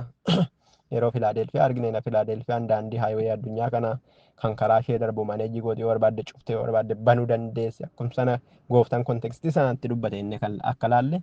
Laawodiqiyaanis akka kana karaa tokkoon Qolaasiyaasitti yookiin immoo Kolosses kan jedhutti dhiyaatti Kolosse. Qolaasiyaas keessatti immoo argitanitti Phaawulos waa'ee ishii waa'ee waldaa Laawodiqiyaa dubbateera. Yeroo darbe isin yaadachiisan ture. Waldaa Laawodiqiyaatiif barreeffama ergeera. Sennaa waldaa keessanitti dubbifame isaan biratti dhaqaatee dubbisaa. Waldaa isa keessanitti ergame immoo isaaniif kennaa. Waldaa isa kan isaaniitiif kan ergame immoo isin biraa dhufuu kan jedhe. Garuu waldaa Laawodiqiyaatiif ergame kan Phaawulos amma ammaatti hin arganne nuti jechuudha. Iddoo itti yookiin makamee jira yookiin hin badee jira jechuudha. Kanaafuu yeroo tokko muxxinyi jennee macaafni 66 gonkumaa kanarraan kan hafe jechuun nu rakkisa. Haa ta'u malee macaafonni wannoo darban kaanonii darbanii madaalamanii waldootiin abbootiidhaan jalqabaan madaalamanii kan nuu kennaman 66 waan ta'eef isaan kun nuuf ga'aadha jechuu keenya kanarraan kan hafe waldaa ergaan kan biraa baay'ee kan irraa hafe jiraachuu malee jechuudha iddoo garaagaraatti sababni akka keenya kanatti iddoo tokkotti macaafa tokkotti qabatanii hin turre isaan iddoo garaagaraatti adduma ergametti kukkutamee hafe anaafiyyuu iddoo akkasiiti waa iddoo akkasiiti gogaarra jiru iddoo akkasii na ergi jedha miti Phaawulos so iddootti gaggatanii deemaa turan jechuudha isaan iyyuu akka keenyatti barreeffama kana maashinii kana waan hin qabneef so waldaan Laawodiqiyaa waan hundumaan magaalaa guutteertu magaalaa Giriikii warra Heelenistikii jedhaman aadaa isaanii duudhaa isaanii babal'isuudhaaf waan akkasitti warra isaan kaa'atan waldaalee isaanii ijaarratan haa ta'u malee keessattuu immoo Laawodiqee yookiin immoo Laawodiis haadha manaa Antookis gabarnanii warra Roomaanatti fakkaata yeroo darbe kaaseera so warra akkasii haadha manaa isaatiif jecha sababni isaa warri mootummoonni duratti keessumattuu mootummoonni warra duratti isaan wannoo isaanii beeksisuudhaaf maal maqaan isaa warri Giriikii kun fa'ii jechuudha. Wannoo isaanii beeksisuudhaaf mootummaa isaanii amma fakkeenyaaf kan Dooktor Abiyyi oofisii qabdi miti amma wannoo ishii waan akkanaa piroojeektii tokko banee ittiin maqaa ishii jedhu akka kana magaalaa haadha manaa isaatiin maqaa isaatiin kuyiinii yookiin mootittii maqaa mootittiitiin magaalaa ishii moggaase jedhama jechuudha. Aadaa warra Giriikii, duudhaa warra Giriikii Filaadelfiyaa fa'i yeroo darbe ilaallerra jechuudha. Duudhaa warra Giriikii, haala gadaa warra Giriikii fa'i yeroo fa'i baqa beeksisuudhaaf fa'i kaa'u jechuudha. Gooftaan immoo isaanitti fayyadamee balbala banamaa isaaniif kenneetu aadaa fi duudhaa warra Giriikii, aadaa fi duudhaa warra Oromoo minaamin afaan isaanii otoo hin ta'in afaan gooftaa keenya Yesuus Kiristoos hin ta'aatii balbala banamaa isiniif kenneera. Gooftaa Yesuus hin lallabaa jedhee balbala banamaa isaaniif kenne wangeela banee akka eenyumtuu isaanitti cufuu hin dandeenyetti itti kenne jechuudha. Waldaa baay'ee jaallate sana waldaa baay'ee eebbise waldaa dogoggora tokkollee irratti kan hin qabanne waldaa garaa isa ciibsite waldaalee hundumaa keessa waldaa haaloo baaseef jechuudha. Warra Simirnatiif haaloon isinii baasan jenneen haaloo isinii baaseeran jenneen warra Simirnatiin amma du'aattu yoo isin ari'atan amanamoota ta'a jedhe. Warra Filaadelfiyaatiin garuu jara kana dabarseen isinitti kenna mandara seexanaa kana jedheen jechuudha. Waaqayyo mandara seexanaa garaa garaa dabarsee isinitti haa kennu. Isin garuu qophaa'uudhaa. Balballi yoo baname seentanii dhaaluudhaaf qophaa'uudha. Balbala waan ta'e ta'uu danda'a, kan faayinaansii ta'uu danda'a. Balballi iddoo kanaa balbala labsii wangeelaati, balbala hojii gooftaati. Warri balbala achitti banatanii turan Yihudoonni ka warra aadaa Giriikii beekamtii isaanii, maaloo isaanii, filoosofii isaanii, minaaminii isaanii bal'isuudhaaf dhaqanii achitti qoodatan ture. Gooftaan garuu aadaa filoosofii isaanii jalaa dhayeet waldaa Filaadelfiyaa dhaqee achi keessatti hundeeffate xinnishiyye obboloota jaallatamoo xiqqoo ishii jaalala obboloota kan guutte achi afaan Kiristoos taate afaan Kiristoos kan beekamsiftu waldaa Kiristoos kan beeksisu aadaa Kiristoos kan beeksisu aadaa macaafa qulqulluu kan beeksiftu malee dhimma aadaa ishiitii dhimma afaan ishiitii dhimma eenyummaa ishiitiin mataatti kan wannoo hin taane jechuudha. Argitanii Waaqayyo iddoo isaan eenyummaa isaanii biyya sanarratti mandara sanarratti maqaan isaa deezertii sanarratti jireenya naannoo sanarratti dhaqanii ittiin qabachuudhaaf babal'ifachuu yeroo isaan barbaadan inni immoo wangeela ofiitiin ittiin qabachuudhaaf namoota 2-3 kaafate waldaa achitti waldaa hundeeffate gooftaan jechuudha. Argitanii akka kanaan Laawodiiqiyaanii waan hundumaan guutuudha qabeenyaan guutuudha jireenyaan guutuudha haala hundumaan guutuudha. Kana keessatti yeroo tokko jedha gara jaarraa 3 haa ta'uun beeku waldaan ishii kan hundoofte jaarraa 3 gara dhaloota gooftaa Yesuus du'anatti fakkaata waldaan ishii maqaan ishii magaalaan ishii sababii qabeenya ishiirraa kan ka'e liitiraalii sooretti akka taate hafuuranii miti laa waldaan kun ani kana ani sana ani kana gaafa ishiin ofiin jechuu jalqabdu kan akkas ta'e maalidha qabeenya guutuu qabdi. Industiriiwwan dhaabbata wannoo qabdi. Yeroo darbe warri kaan dhaabbata oomisha saantimii akka isaan qaban kaafne turre. Isheen kun immoo dhaabbata oomisha textiles maal maqaan isaa kan uffataa qabdi. Dhaabbata meedisinii kan meedikeeshinii qabdi. Meedisinii keessattuu kan ija dibatan hannoonti kan ija maal maqaan isaa oontimentii kan ijatti godhatan qabdi. Kan ija kana kiliirii nama godha amma gabaan baay'eetti hiikamee jira waan ta'eef isa qabdi.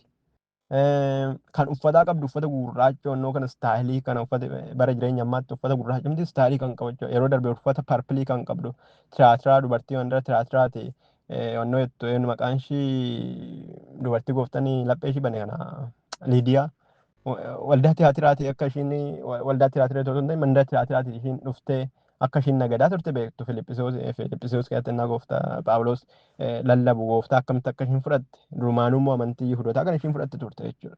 Innaa akkuma isaan sun uffata parpil wannoodhaan baay'ee beekamoo ta'an isaan kun immoo uffata gurraacha kanaan uffata bareeda kanaan uffatoota bakka baay'ee muuxannoo gaarii qaban kanaan beekamoo turan qoricha ijaatiin beekamoo turan waaqa fayyisuu kan danda'u yeroo darbe waa'ee kanaa kaafnee turre waaqa kanaa waaqa biiftuu waaqa maaloo waaqa kanaa jedhanii warri Giriikii iddoo hundumaatti yoo waa shokok jedhe waaquma jedhanii moggaasu. Everything is God. Everything is God kan jedhamu jechuudha. Wanti hundumtuu waaqadha. In everything there is a God. Waan hundumaa keessa waaqayyotu jira kan jedhan jechuudha. Amma konkolaataan kunis waa malee hin deemtu hundee waaqayyotu deemsisa miti. Kanaafuu waa malee miti waan ta'eef waaqatu keessa jira jechuudha. Nama kanas waa malee waaqa keessa jira. Mukti kunis kaleessa mana turte har'a immoo mana inde waa malee hin guddanne muka kana keessas waaqa jira jechuudha. Qilleensi kun waaqas biiftuu kanas waaqa keessa jira. Everything waaqa jechuudha waaqa. Abbaan barbaade mukatti abbaan barbaade lafatti diimookiraasiidha amanuu dandeessa. Ati akkas jettee amante taana waaqa keessa jira waaqa zaasseetti. Kanattuudha waaqa isa gurraacha isa diimaa isa adii isa maaloo isa garaa gurraachaa isa waggaa dhibbaa isa maqaa dhibbaa jedhanii isa garbaa isa maaloo jedhanii kan isaan moggaasanii dhuma irratti Phaawulos yaa jara nana ani iddoo tokkotti iddoo aarsaa keessan otoo hin ilaalu waaqa san beekamne yamaattaa waaqa እግዚአብሔር yookiin immoo gaadha milaa akkasas hin jettanii immoo waamtanii ani immoo አንድ ነገር ይዤ መጣሁላቸው waan isin hin beekne kanas itti lallabaa eenyummaa isaan isitti beeksisaa inni aduu uume aduu keessa waaqatu jira otoo hin ta'in biiftuu keessa qilleensa keessa muka keessa waaqa jira otoo hin ta'in isaan dugda duuba kan jiru waaqayyo kan jedhamu tokkotu jira. Isaan kun hundumtuu function akka godhan namni akka guddatu akka dhalatu akka jiraatu mukti akka akkas ta'u akka wannoota akka guddatu nama akka akkas ta'u qilleensi kun akka akkas ta'u samiin kun lafti kun akkas akka ta'u bokkaan akka roobu kan godhu something behind them malee isaan keessa waaqa jira otoo hin ta'in isaan dugda duuba kan dhaabate akka kana godhu waaqayyotu jira isin hin beekne kanas itti lallabee Phaawulos kan itti hime jechuudha. Innaa waldaan ishiin Laawodiiqiyaan kun dhugaadhumatti qabeenya qabdi waldaa baay'ee wannoodha waldaa qofa otoo hin ta'in magaalattiin ishee jechuudha magaalaa baay'ee wannoo baay'ee kabajju baay'ee guddoodha akka isin hin jedhe mootummaatu dhaabe waan ta'eef haadha manaa isaatiin moggaase waan ta'eef magaalaa baay'ee wannoodha garuu warra kan hundumaarra xinnoo kan dhumarra dhaabbattes ta'uu dandeessa jechuudha akkuma ergaan ishii dhumarra ta'es otoo ergaan kun dhumarra ta'uu baate jalqaba otoo ta'e silaa yoona nutiyyuu qo'achuyyuu nu dabbare jechuudha innaa sooressa kan ofiin jettu likki sooressuma. Gooftaan sooressa miti ati kan jedheeni soorummaa ishii liitiraalii isa biyya lafaa lakkaa'atte ani sooressa ofiin jettee ana nagante jechuu isaati malee ana isa soorummaa siif kenne isa biqiltuu siif baase isa akkas godhe isa si obaase isa nyaachise isa qonnaan siif eebbise dhiifteetu soorummaa kee hordofuutti deebite. Ani garuu qajeelummaa waaqayyo dursaa barbaaddadhaati sana booddee wanti hundumtuu isin hordofa isiniin jedhee ookee jettanii qajeelummaa waaqayyo barbaaddattanii sana booddee ani immoo hojii harka keessanii jireenya keessan nan eebbise.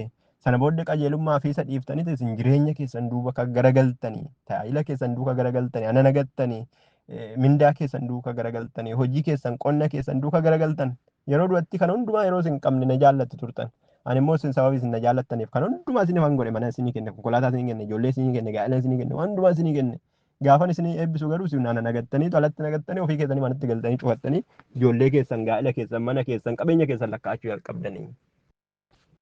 Ati sooressa ofiin jetta geessifadheera akka durii miti akka durii geessa miti akka durii akkaawuntiin koo akkas miti akka durii akkas hin ta'u iddoo durii hin jiru ani jijjiirameera everything change jedhe minaamini akka innaa daa'imummaa kooti miti everything akkas jetta ta'uu tola koo agaruu minaamini barri koo jijjiirameera minaamini ati akka hin jijjiiramtu hiyyate kaleessa akkasuma akkasii naamni namaan jiru jechuudha nama ceepha'u yeroon akkasii.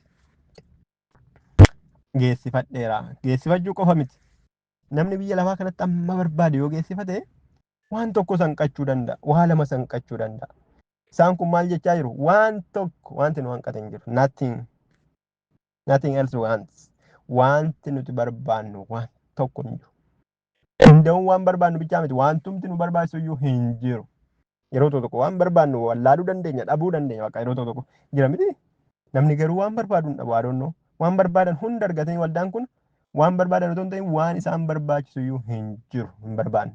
Waanum tokko waan hawwan hin qaban qilleensa yoo ta'an tuqaniiru xiyyaara yoo ta'an tuqaniiru gaa'ela yoo ta'an tuqaniiru jireenya waan ta'in tajaajila yoo ta'an waan hundumaa tuqaniiru jira bakka waan tokko wal isaan guuteera wal isaan kan guuche kana waaqayyoon galateeffachuu isanii galanni siif haa ta'u si tokkan akka ta'u godhe ati jireenya koo kaaste na gargaarte jedhanii dhiisaniitu amma everything is full abboo maaltu waaqeffannaa maali charchii maali.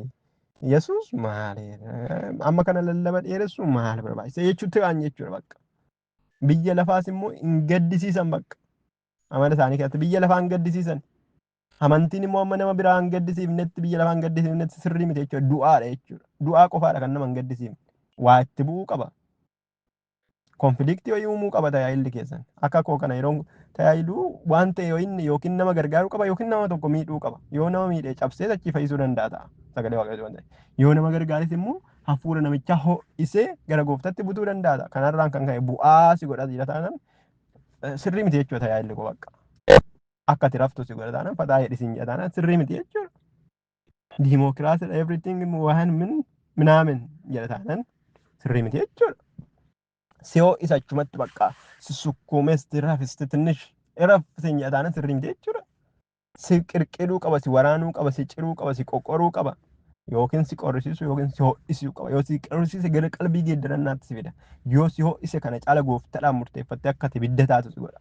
Akka wannoo fa'ii tajaajilli kun kana booda taafuun hammuman tajaajilee du'u akka akka Isxifaanosii. Yoo qorrite immoo kuftee haamsoorii gooftaa dadhabina kootti na gargaari jedhe miti amantii dhabina kootti na gargaari lakkaa jedhe. Phexrosoo wayyuu anoo nama cubbamaadha natti hin siqin jedhe bakka hin qorre. Hinna lakkaan akkanaa jedhuuf gooftaa biratti of ilaalee jechuudha qulqullummaa isaatti. Isaayaas boqonnaa jaha dubbisa. Jedhe gaafa gooftaa qulqullummaa isaa argu yeroo duraa fataa jedhee zanaa jedhee mucaan jiraachaa ture. Gaafa gooftaa argu wayyoo jedhe. Amma nuti otoo gooftaa argine akkam jenna bu'aadha jedhe. Sababii bu'aa ta'eef namni tokko bishaan naaf kennaa jedhe yookiin bishaan dhuga'ee yeroo dhugu namni sammuu isaa keessatti maal kaasa bishaan ho'aan dhuga'ee yaada lakki. Bishaan qorraan dhuga'ee yaada sababni akkasitti uume waaqayyo bishaanuma garuu waaqayyo gaafa bishaan uumu teempireecharri namaa kun bishaan kan barbaadu gaafa ho'uudha bakka qaamni namaa gaafa ho'u gaafa jiidha dhabu gaafa goggogu gaafa dheebotu dhabiti gaafa dheebotu sana bishaan yoo dhuge bishaanuma qaamumsaa keessa dhaqa garuu qorraa yoo dhuguu baate dheebuu hin ba'u. Kanaaf namni gaafa bishaan dhuguu dhaqu yeroo bishaan sana dhuguudhaaf ka'u qorraa dheedhee sammuu isaatti otoo yaadu yeroo bakka riifireeshin ta'a waawu. Amma bakka fireeshina godha namni gaggamu godhu bishaan sun labac itti yoo jedhe tu jedha jechuudha deebisee dheebotee naam namichi akkuma ta'etti bishaan labaca maal fedhu nama bishaan aduu keessa oolchaa yookiin hin danfu yookiin danfee bishaan isaa ittiin shaayii fa'ii dhugan buna dhugan hin ta'u yookiin qorree bishaan isa ittiin wannoo jedhan hin ta'u bishaan isa ittiin dhugan hin ta'u labaca ta'a. Kana booda innaan akkas afaanitti qabatu labaca natti taatanii.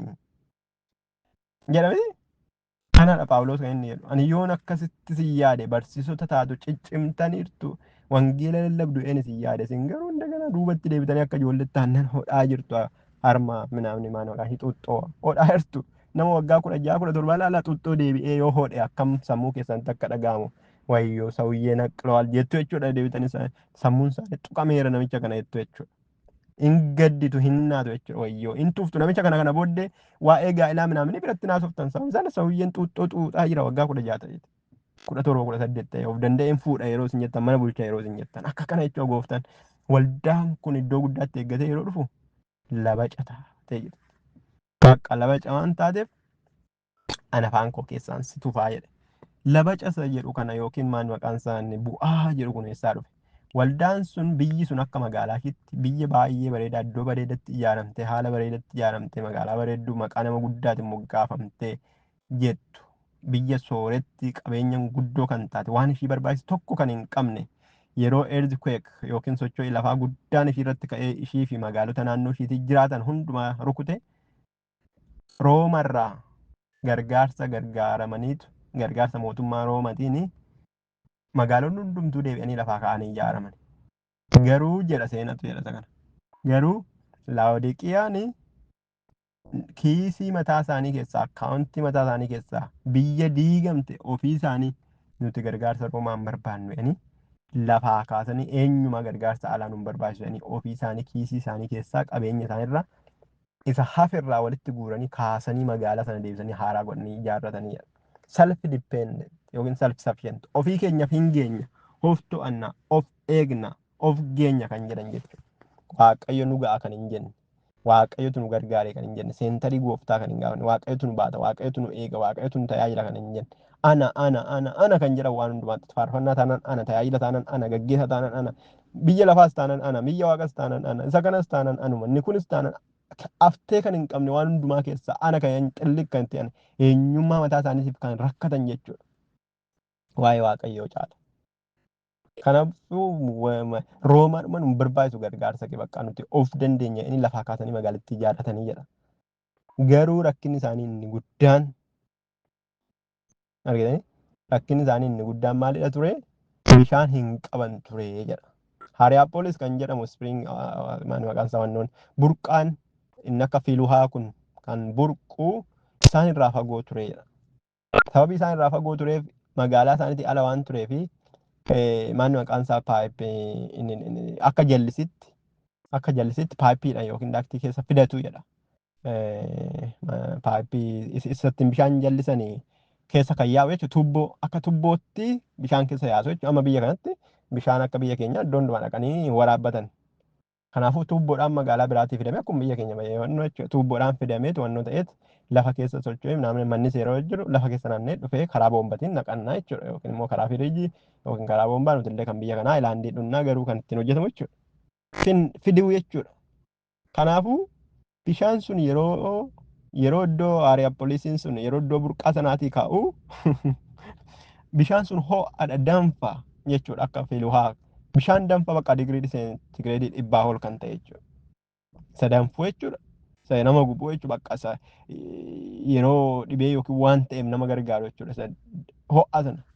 Sana booddee bishaan kun yeroo tuubboo sana keessa yaa'aa dhufe isaan bira qaqqabutti yookiin qorree cabbiin ta'u akka yookiin immoo qorree digirii seentigireediin isaa akka dhugaatiidhaaf ta'utti nama qabbaneessutti hin ta'u isa ittiin qaama dhiqatan labaca ta'a jechuudha. Ho'a isaa irraa gatame. Inni kan biraa gara Qoollosee yookiin immoo Qolaasiyaas kan fakkaatu isa keessaa immoo wannoo dhufaa'edha cabbiitu bu'aa'edha.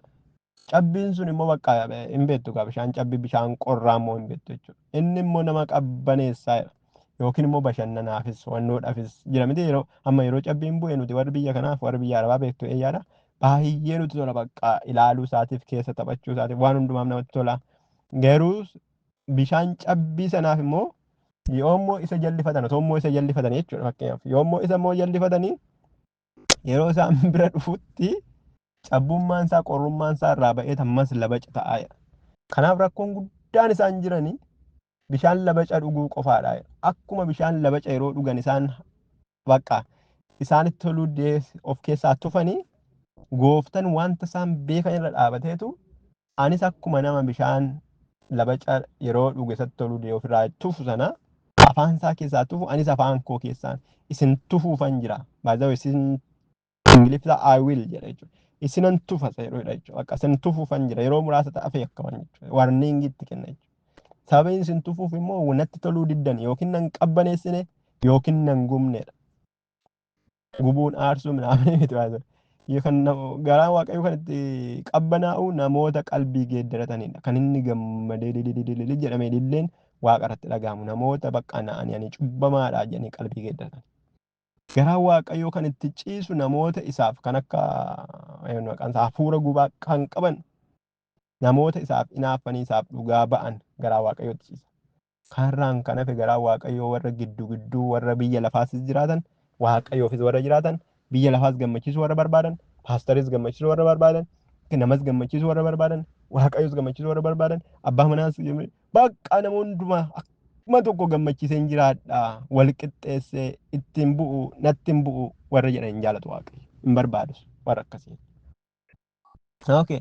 So sababii bishaan hin qabnee fi magaalaan kun waldaa qofa osoo hin ta'in magaalaan kun maal gooti turte yeroo loltuu biyya garaagaraa wajjin akka Israa'elii fi akka kun Paalestinii Filisxeem Israa'elii kana yeroo wal lolan yeroo lolli uumamu dafanii taraara buusuu jedha. Sin gaddisiisutti nan gaddisiisin sin tuquu nan tuqin qabeenya qaba kana waan ta'eef amma kana sii kennuu sii naa wayyaa nan tuqinii jedhanii magaalaa baay'ee naga qabeettidha jedhu. Sababii isaan akkas godhanii maaliif bishaan isaanii alarraa dhufa waan ta'eef akka yeroo Samaariyaan beeloftee Sooriyaadhaan marfamte jechuudha. Warri Samaariyaa warri Laawodiqiyaa tokkicha mandarattii sana diin dhufee isaan marsee taanan bishaan sana tuubboo isaanii jalaa kutu jechuudha. Akka yeroo tokko Iraan fakkeenya fi karaa darbaa dhorkatte yookiin immoo tuubboo yeroo tokko tuubboo intarneetii tuubboo gaazii tuubboo akkasii wal jalaa kutu amma kan Kanaadaa fakkeenyaaf US walirraa kutu jechuudha. Tuubboo wannoo jala lafa jala galaana jala kan jiru jira. Walirraa kutu jechuudha. Fakkeenyaaf Raashiyaa tuubboo gaazii jechuudha. Raashiyaa fi Yuukireen walirraa kutu jechuudha. Gaafa rakkoon uumamu sannaa duraa walii galanii namni walirraa kutu. Kanaaf tuubboo bishaan keenyaa nu jalaa yoo kutte guyyaa tokkotti nu fixuu dandeessi waan ta'eef kanaa mannaa gatii baafnee isaan araarfachuu wayyaa'anii biyya hundumaa wajjin nama hundumaatti nagaa wajjin jiraachuu barbaadu jedha. Akkuma kana kiristaanonni waldaan Laawodiqiyaas warra biyya lafaa wajjiniin walii galanii jiraachuu barbaadu bakka magaalattii irraa baraniiru addaabtii godhaniiru. liidarshiippiin isaanii biyya lafaarraa addaatti ta'e. Indee bakka hin tuqnu amantii kana hin tuqnu amantii ortodoksii immoo hin tuqnu lakki amantii waaqeffataa hin tuqnu lakki amantii wannoo hin tuqnu lakki waaqayyo wajjin nu jiraachise barisaa diimokiraasiidha lakki homosekshuwaalii hin tuqnu bakka waa'ee dhiiraaf dhiira fuudhu dubartii maalee tiraansii namni lakki hin tuqnu waa'ee sanaan dubbannu sababni isaa mirga isaanii amantiitu eega miti bakka ebeluutu natti gadduu danda'a ebeluutti natti gadditi ebeluu wajjin hojjedha miti namni fireendii bakka waaqayyo gaaf tokko hin jijjiiraa hin tuqu jedhu jechuudha. Wangeelli akkas jedha jedhanii jara sana offendii gochuun barbaadan. Amantiin keessan nama biraa offendii hin godhu taanaan immoo amantiin jedhamu kun du'aadha jechuudha. Kanaaf ati du'aadha wanta du'aa cal jedhamee hin nyaatamu. Ati bu'aadha wanti bu'aan hin dhugamu. Kanaafuu afaan koo keessaan si tufaa kan inni dhufi waan isaan beekanii isarraadha jechuudha. Kanaaf soorummaa dhuguma qabu waan amma isiniin jedhe sana hundumaa qabu waan ta'eef giddugala akkasii hundumaa qabu qoricha hijaa hinda'um waaqa fayyisu jedhanii kaa'u waaqa fayyisu sana galma waaqa tolfamaa isaanii ga'anii teempirii hojjetaniifiti isaafi immoo mana barumsa meedisinii sanutamma waggaa 7 namni barannu sana isaafi mana galma waaqa tolfamaa isa fayyisuu sana amma yeroo darbe bofa fa'ii baranne rama bofa kaa'anii maal godhu bofa kaa'anii bofa waan hundumaa ishii keessaa baasanii hadhooftuu keessa kaa'anii bofa kanatu hin fayyisaa dukkana keessa dhufee qaama keessan kanarra yoo deeme yookiin yoo dhaqxanii tuqxanii hin fayyitu yeroo akka yeroo kakuu moofaa keessatti bofa laalanii fayyan jedhu isarraa fudhatanii. Isaan kunis immoo waaqa fayyinaa meedisinii keessatti mana qoricha garaagaraa baay'ee yoo argitan fakkii bofaa turre jira. Qeesiyyuu dabalatee wannoo qeesiyyuu dabalatee jechuudha fakkii bofaatu isaan irra jira. Akka kana waaqa tolfamaa waaqa fayyinaa jedhamu kaa'ataniiti mana ijaaraniifiti mana sanaaf immoo mana barumsa meedikeeshinii qorichaa iddootti namni fayyanii yaalamuutti baratu achi keessatti walitti kaa'an jechuu walitti baasanii yeroo jechuudha. Kan hundumaa qabu kan qoricha ijaa minaamin itti oomishan addunyaan hundumtuu qoricha ija isaanii kan fayyadamtu achi ba'u jechuudha. Bakka ogummaan garaagaraa baay'inaan achi ba'a jechuudha. Uffanni diizaanii teekinooloojiin kan ta'e yeroo sana achi ba'a jechuudha. Bakka uffanni bakka kabbarteen guguddaan kan mootummaa uffataman kun jechuudha. Achi ba'a jechuudha. Bakka isaanis mootummaadha magaalaan isaanis kan mootummaadhaan hundooftedha. Kuyiin irraa hundooftee waan ta'eef achi ba'a. Bishaan immoo rakkoo qabu gaa rakkoo akka sana isarra dhaabatee gooftaa yesuus ergaa isaaniif galu karaa isaaniif galuun isaanitti dubbate isa jedhudha. Kanaafi gooftaan maal jedhaanii kan barbaachisu soorummaa kee isa biyya lafaa kana otoo hin ta'in soorummaan inni sirriin warqeedha. Warqeen sun immoo ibiddaan kan qullaa'edha. Kana booddee gubachuu kan hin dandeenye, baduu kan hin dandeenye, hamma dhumaatti dhaabachuu kan danda'u warqee ibiddaan baqfame kootuuti narraa bitadhu jedhaan jechuudha. Narraa bitadhu. Ogummaa qabaadhu. Hubannaa qabaadhu. Warqee ibiddaan barfame jechuun amantii nama tamma macaafa qulqulluu keessatti kan inni bakka bu'u. Amantii qorumsa keessa dhaabachuu danda'u. Otoo soorumni kun si jalaa badee akka Iyyoobii otoo wannoo ta'e guyyaa tokkoon si jalaa dhidhimuu danda'a. Ati garuu guyyaa tokko wajjin hin badda. Bishaanum kan utuu irraa kutanii guyyaa tokko hin badda hin duuta. Ati immoo kanumayyuu kana gidduu teessee ta'uuf jajja qaba geessifadhe waan tokko hin barbaadu jetta. Gini waan baay'eetu jira hin barbaadu jetta. Kana immoo kan si godhe maaliidha? Jaamummaa qabda jaamummaa ija keetu jaamadha. Ati qoricha ijaa oomishta baay'eettiin of jajja qoricha ijaa oomishte addunyaa irratti dabarsitee kennita garuu iji kan kee immoo dukkaneeffameera jaamadha hin argitu. Ati ciigga'amaa akka taate of hin argitu. Sodaachisa keessa akka jiraattu of hin argitu. Bishaan otoo guyyaa tokko sirraa kutanii akka duutu of hin argitu. Waan tokko nan barbaachisu jettaa. Namoonni baay'een akkana. Hir'ina baay'ee qabu, rakkina baay'ee qabu, gidiraa baay'ee qabu. Garuu qabeenya biyya lafaa guuttatanii haalli amma itti jiran itti jiree waan nyaatan waan dhugan argatanii jireenyi isaaniif taate akka jette taanan garagalanii waan tokko akka waan isaan barbaachifne yaadu. Waa'ee kadhannaayyuu yaadan, waa'ee soomaa yaadan, waa'ee charchii yaadan, waa'ee waaqayyoo yaadan, waa'ee hojii waaqayyoo yaadan, iddoo waaqayyo isaan baase yaadan. Amma biyya Ameerikaa argan dhufe iddoo waaqayyo na baase jalqaba hin yaadne yoo ta'e akka kanaa jechuudha bu'aan ta'a jechuudha. Qabeenya korratti hirkadhaa, hojii korratti hirkadhaa, beekumsa tokko irratti hirkadhaa jechuudha. Isa waaqayyo ogummaa mataa kee irratti hirkatin jedhe isin isarratti hirkadha jechuudha. Waaqayyo immoo sana dhaqee gaafa na jalaa fuudhe. Kan hin bannetti koottu anarraa bitadhu jedha. Qorumsi hin dhufaa, rakkinni hin dhufaa, gidiraan hin dhufaa.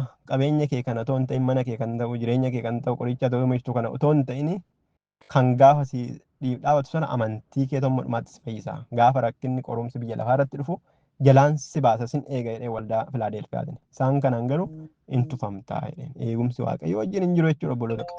Eegumsi waaqayyo wajjin hin jiru. Irraa fudhatama jechuudha. Kanaaf koottu narraa bitadhu gatii baasi jechuudha. Qalbii geeddarachuu jechuudha baay'ee. gatii baasi jedha malee tolan sii kenna jedha miti. Akka kottu bishaan jireenyaa narraa tola fudhadhu jedhu miti. Isa kana gatii baasi qoon narraa bitadhu jedha. Gatii baasu nama gaafata. Jireenyi bu'aan gatii nama baasa. Guyyaa tokko gatii baasuun keenya nafu. Yoo gatii baafnee amma otoo lafaa jiraannuu qalbii geeddarannee kufnee kaanee miidhamnee wanta ta'een iddootti deebine waaqayyo iddootti nu deebisuuf amanamaadha. Yoo hin taane ta'e garuu nu tufuufis amanamaadha inni jechuudha. Paarshaalii amanuun sirrii miti macaafa qulqulluu. Iddoo eebba qabu amannee iddoo abaarsa qabu amanuu dhiisuu hin dandeenyu. Iddoo Israa'el itti eebbifamte ergaan kun kan kooti jennee iddoo Israa'el itti abaaramte moo lakkinni kun kan warra Israa'el qofaadha jechuu hin dandeenyu. Waaqayyo Israa'elitti dubbate taanaan nutti isin dubbata. Eebbisee in eebbisa. Abaare in abaara waaqayyo. Lachuufuu amanamaadha. Dubbii waaqayyo paarshaalii otoo hin ta'in guutummaatti fudhatamuutu irra jira jedha Ximootiyoos irratti. Akkuma kanaan warri Israa'elitti dubbii waaqayyo guutummaatti hin fudhanne. Iddoo kam keessaa fudhatanii? Gooftaan Yesuus mootiidha. Mootiidha hin dhufa. Gaafa dhufee mandara kana bilisummaatti ishii deebisa. Birmaduu ishii baasa. Masihiidha jedhanii amananii. Biyyi hundumtuu kanuma odeessa. Mootummaadha. Mootii daawwitiidha. Inni guddaadha. Leenca daawwit jedhan. Inni garuu leenca otoo hin ta'in hoolaa ta'ee dhufe. Sana booddee lakkii nuti isa leenca ta'e beekna malee isa hoolaa ta'e hin beeknu, isa du'u hin beeknu, isa qalamu hin beeknu jedhan. Gooftaan maal jedheen isin maalidha isin wannoo akkamiiti isin daagii akkamiiti garaan keessa waan macaafni qulqulluun jedhu waan dhugaa amanuudhaaf akkam dadhaboota isin gowwoota jedheen. Isaan garuu ogeeyyota ogummaa qabna saba waaqayyooti filatamaadha. Naan jedhan saba Daawit warra Abrahaam jedhan. Daawitiif Abrahaam garuu Daawitiif Abrahaam garuu waaqayyoof dubbii waaqayyotti amanan. Kanaaf gooftaan gaafa isaan inni du'aa ka'ee amanuu dadhaban bakka nuti hin du'a jenneetu hin yaanne nuti mandara kana bilisa nu baasa jennee yaanne nuti isa abdanne tunne jenne isa wajjin goo jennee girrisaa turre jedhan. Inni garuu hin du'ee jedhan. Du'e taanaan bakka jijjiiramni hin jiru jechuudha waan akkanaa hin jiru jedhan. Inni garuu maal godhan isaan iddoo hin du'a jedhu dubbifachuu didan. Iddoo hin du'a jedhu amanuu didan. Iddoo gaddeebi'a jedhu amanuu didan. Iddoo reebama hin dhiphifama jedhu hin fannifama iddoo jedhu amanuu didan. Iddoo hin mo'a jedhu bichaa. Bara baraan mo'a teessoo Daawit irra jedhu bichaa immoo bakka dubbifatan iddoo sana ameen jedhanii fudhatan. Gooftaan garuu akkuma iddoo hin mo'a jettanii dubbiftan ameen jettanii fudhattan iddoo hin du'a jedhu sanas amanuu qabdu turtanii. Kan barbaachisu du'aaf du'aa ka'uusaa amanuudha. Teessoo irra taa'uu qofa otoo hin taane. Kanaaf paarshaalii namoonni amanan baay'ee ulfaataadha. Bu'aadha jireenyi isaanii. Bu'aadha gidduudha. Isaa kaan paarsantii 50 biyya lafaa jiraatu paarsantii 50 mana waaqayyoo jiraatu. Yookiin mana waaqayyootiif hin ta'an yookiin biyya lafaatiif hin ta'an. Anaaf kan malee miti jedhee waaqayyo warra akkasii. Warra anaaf kan malee miti jedhee waaqayyo dabarsee sammuu isaaniitti kenna jechuudha. Hin buusa jechuun jireenya bara baraa keessaa isaan baasan jedhu iddoo kanatti. Waldaadha baay'ee waldaa kiristaanaati isaan kun. Waldaa kiristaanaati. Jireenya bara baraa keessaa baasaa jireenya bara baraa dhabsiisaan jedhu. Jireenya bara baraa keessatti garuu qooda isaanii biyya lafaatti dabarsee isaan kenna. Sammuu isaaniitti dabarsee isaan kenna. Isaan dhiise. Afaan isaatiin isaaniif kan kadhatu bara baraan isaan dhaabatee kan kadhatu isaan already hin barbaadan waan isaan barbaachisu waan kadhatuuf hin qabu jechuudha gooftaan. Hin dhiisa jechuudha dabarsee biyya lafaatti isaan kenna. Sana booda biyya lafaa isaan sukkuuma akka warqeetti isaan baasa yoo ba'an ba'anii yoo ba'uu baatan ittiin baqanii dhuman jechuudha keessa. Of baasi jechuudha abbaa qoricha sana booddee isamma gooftaan nu qabee nu jabeessee nu gargaaree qabeenya nuuf kennee jireenya nuuf kennee halkanii guyyaa dhaabatee gooftaa waaqayyo fuulduratti nuuf kadhatee dhiiga ofii isaatiin nu araarsaa jiraatu kana hin jiru jechuudha namni biraa sababni isaa isa tuffataniiru dhiisan bakka ati bu'aadha jedhe. Kanaafuu koottutii warqeen irraa bitadhu akkuma kana immoo qoricha sajjatti naqattu ijji kee jaamadha.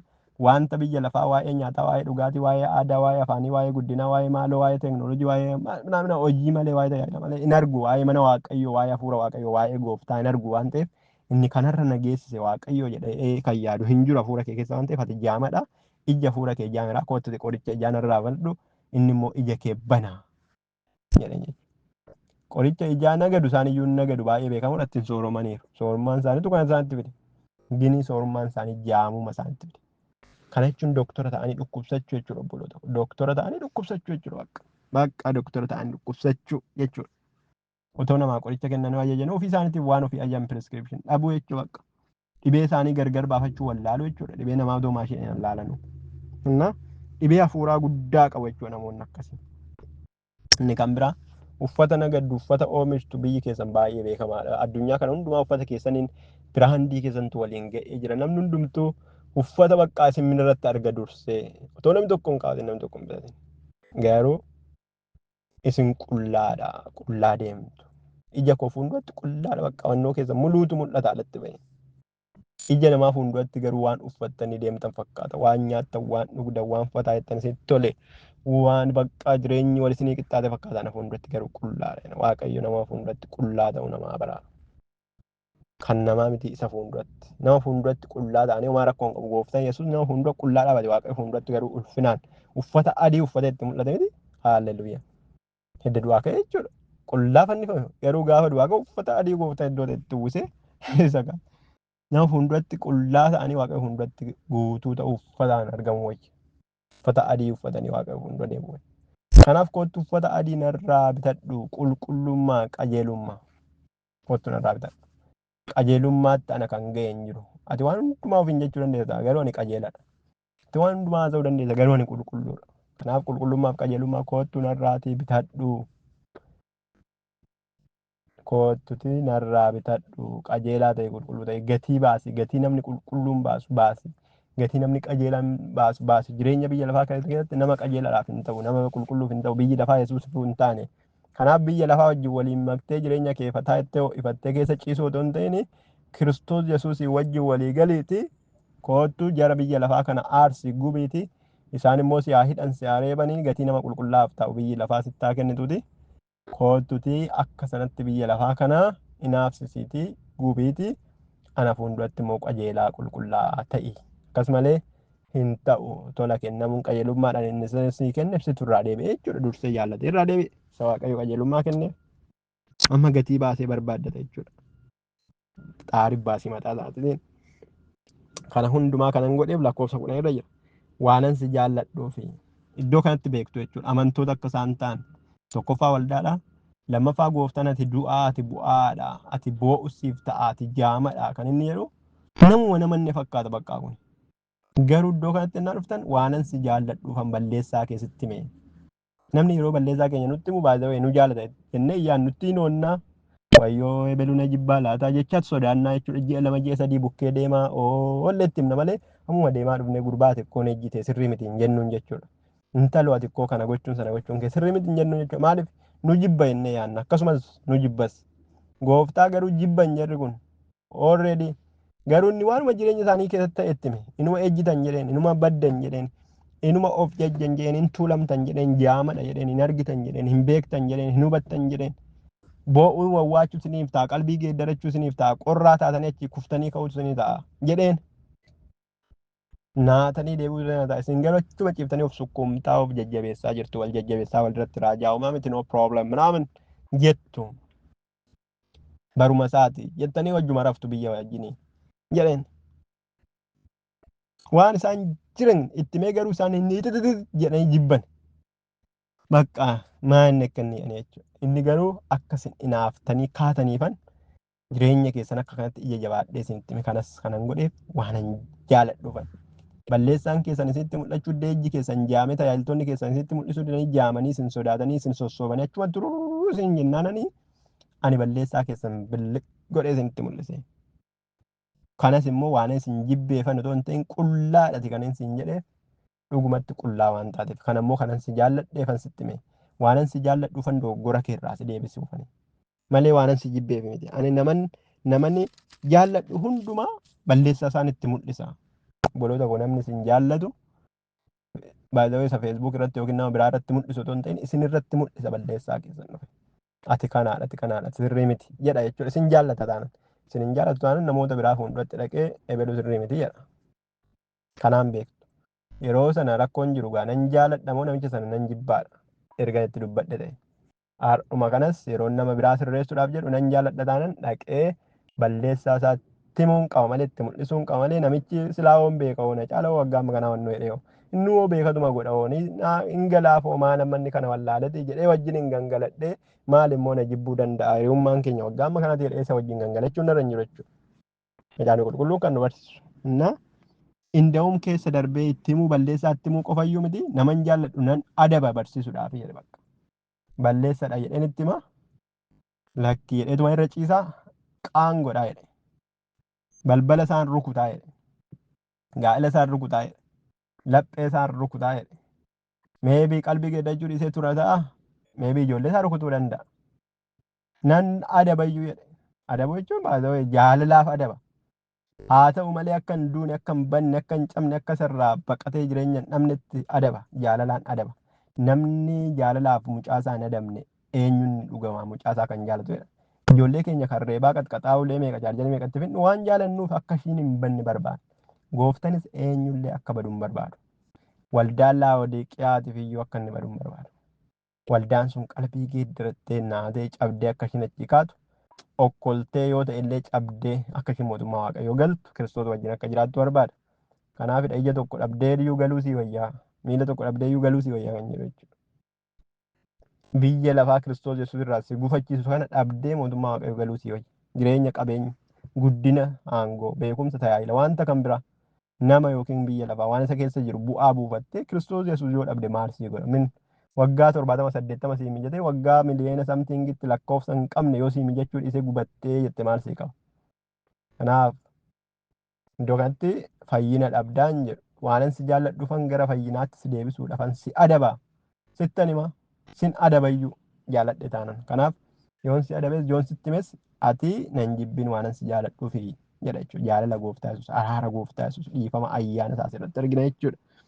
Kanaafi dhumarratti balbala naan rukutaa jedha.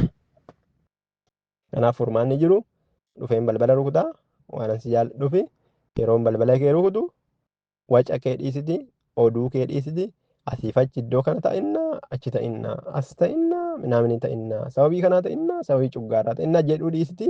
Gooftatu balbala koo rukutaa jedheeti na dhagahiiti naaf bani qalbii geeddaradhu na yaadadhu na seensi of na affeeri ani jireenya kee keessaa ba'een jira akka kanatti jireenya bu'aa jiraachaa jirta taanan biyya lafaa wajjin walii galtee jiraachaa jirta taanan biyya lafaa gaddisiisuu hin barbaaddu waaqayyoon immoo gammachiisuu hin barbaaddu taanan Kiristoosiif adda ba'uu hin barbaaddu taanan anaaf kan malte miti kanaafuu ani si keessaa ba'eera.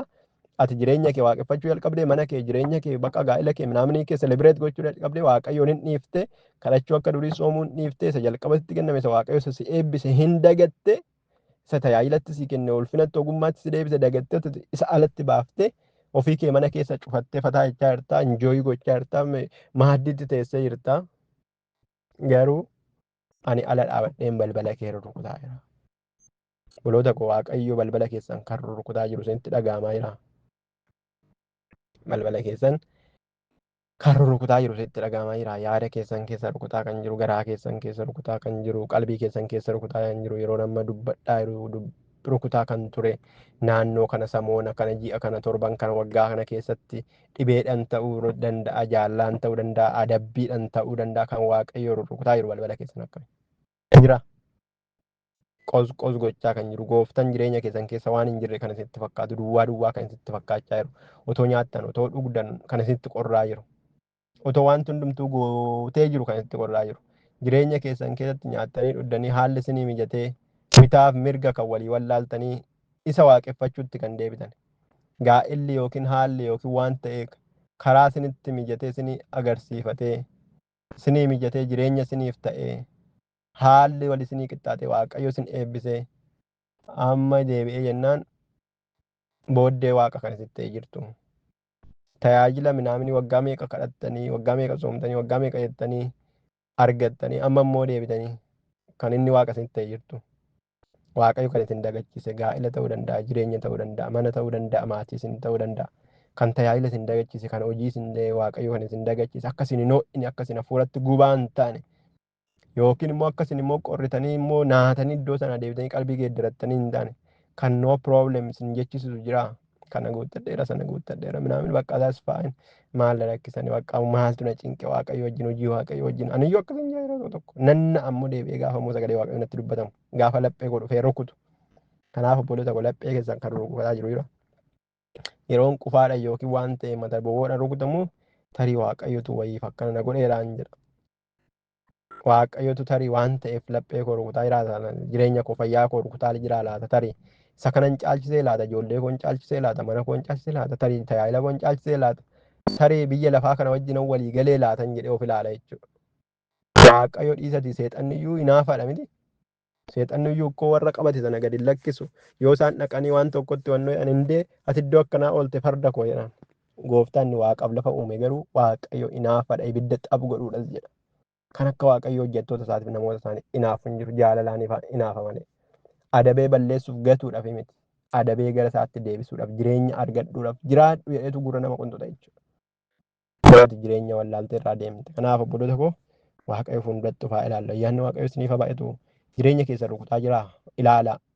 Moo cal jettanii waldaa keessatti kirigootu meeshaa walitti qabattanii guuttanneerra waldaa dhaabbanneerra lafa bitanneerra akkas taaneerra kana taaneerra guddanneerra cimneerra dargaggoomneerra minaamin moo oolmaa waaqayyooti isinitti dhagaamee laphee sirraasaa jira. Moo qabeenya keessan jireenya keessan guddina keessan tajaajila keessan waan akkasii namoonni harkasanii rukutuutu laphee keessan raasee gigigisin gochaa jira. Moo jireenya biyya lafaa kana ishii darbitu ishii waggaa 70 aadaa keessan duudhaa keessan saba keessan mootummaa keessan minaaminii keessantu laphee sirraasaa jira. Yoo sagalee waaqayyooti ta'e sagalee koo dhaga'ee jedha.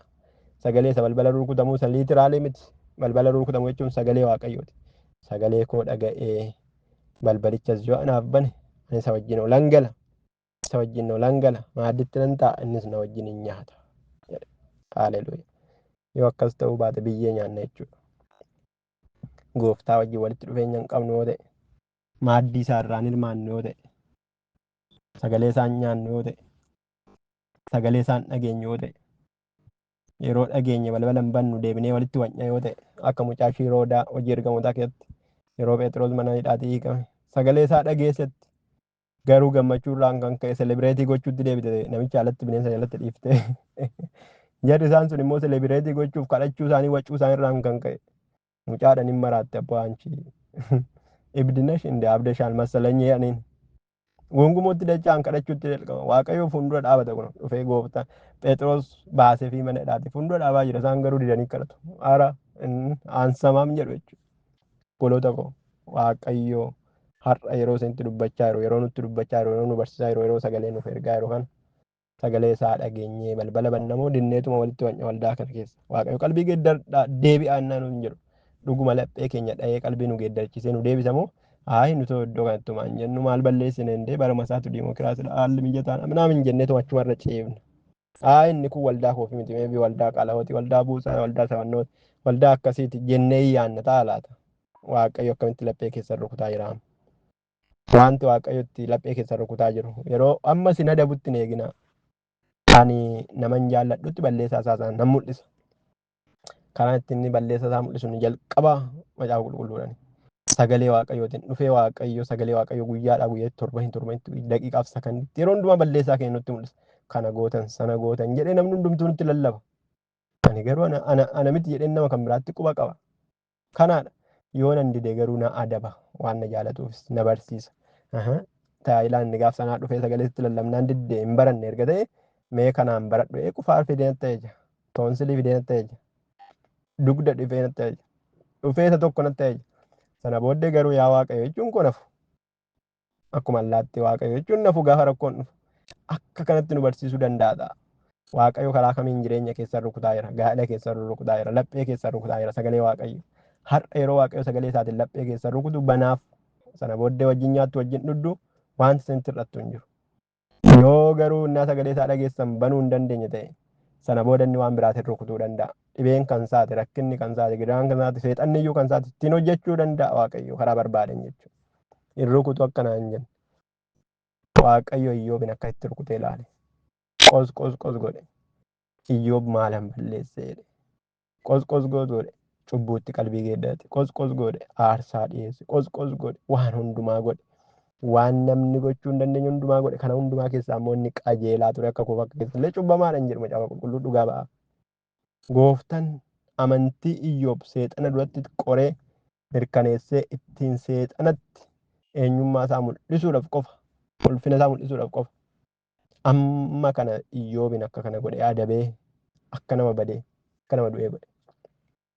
Booddeeoo ani amanamummaa kee argeera seexana duratti si'iin qabdii si qabsiisee siin taphachaan ture ati kana garuu hin beektu. Ati garuu balbala kee rukutamu jireenya kee rukutamu qofa argaa turte amma garuu iddoottan si deebisa dachaa. Haaleluyyaa. Dachaadhaan iddootti deebisa. Obboloota koo iddootti deebi'u waaqayyo nu gargaaru.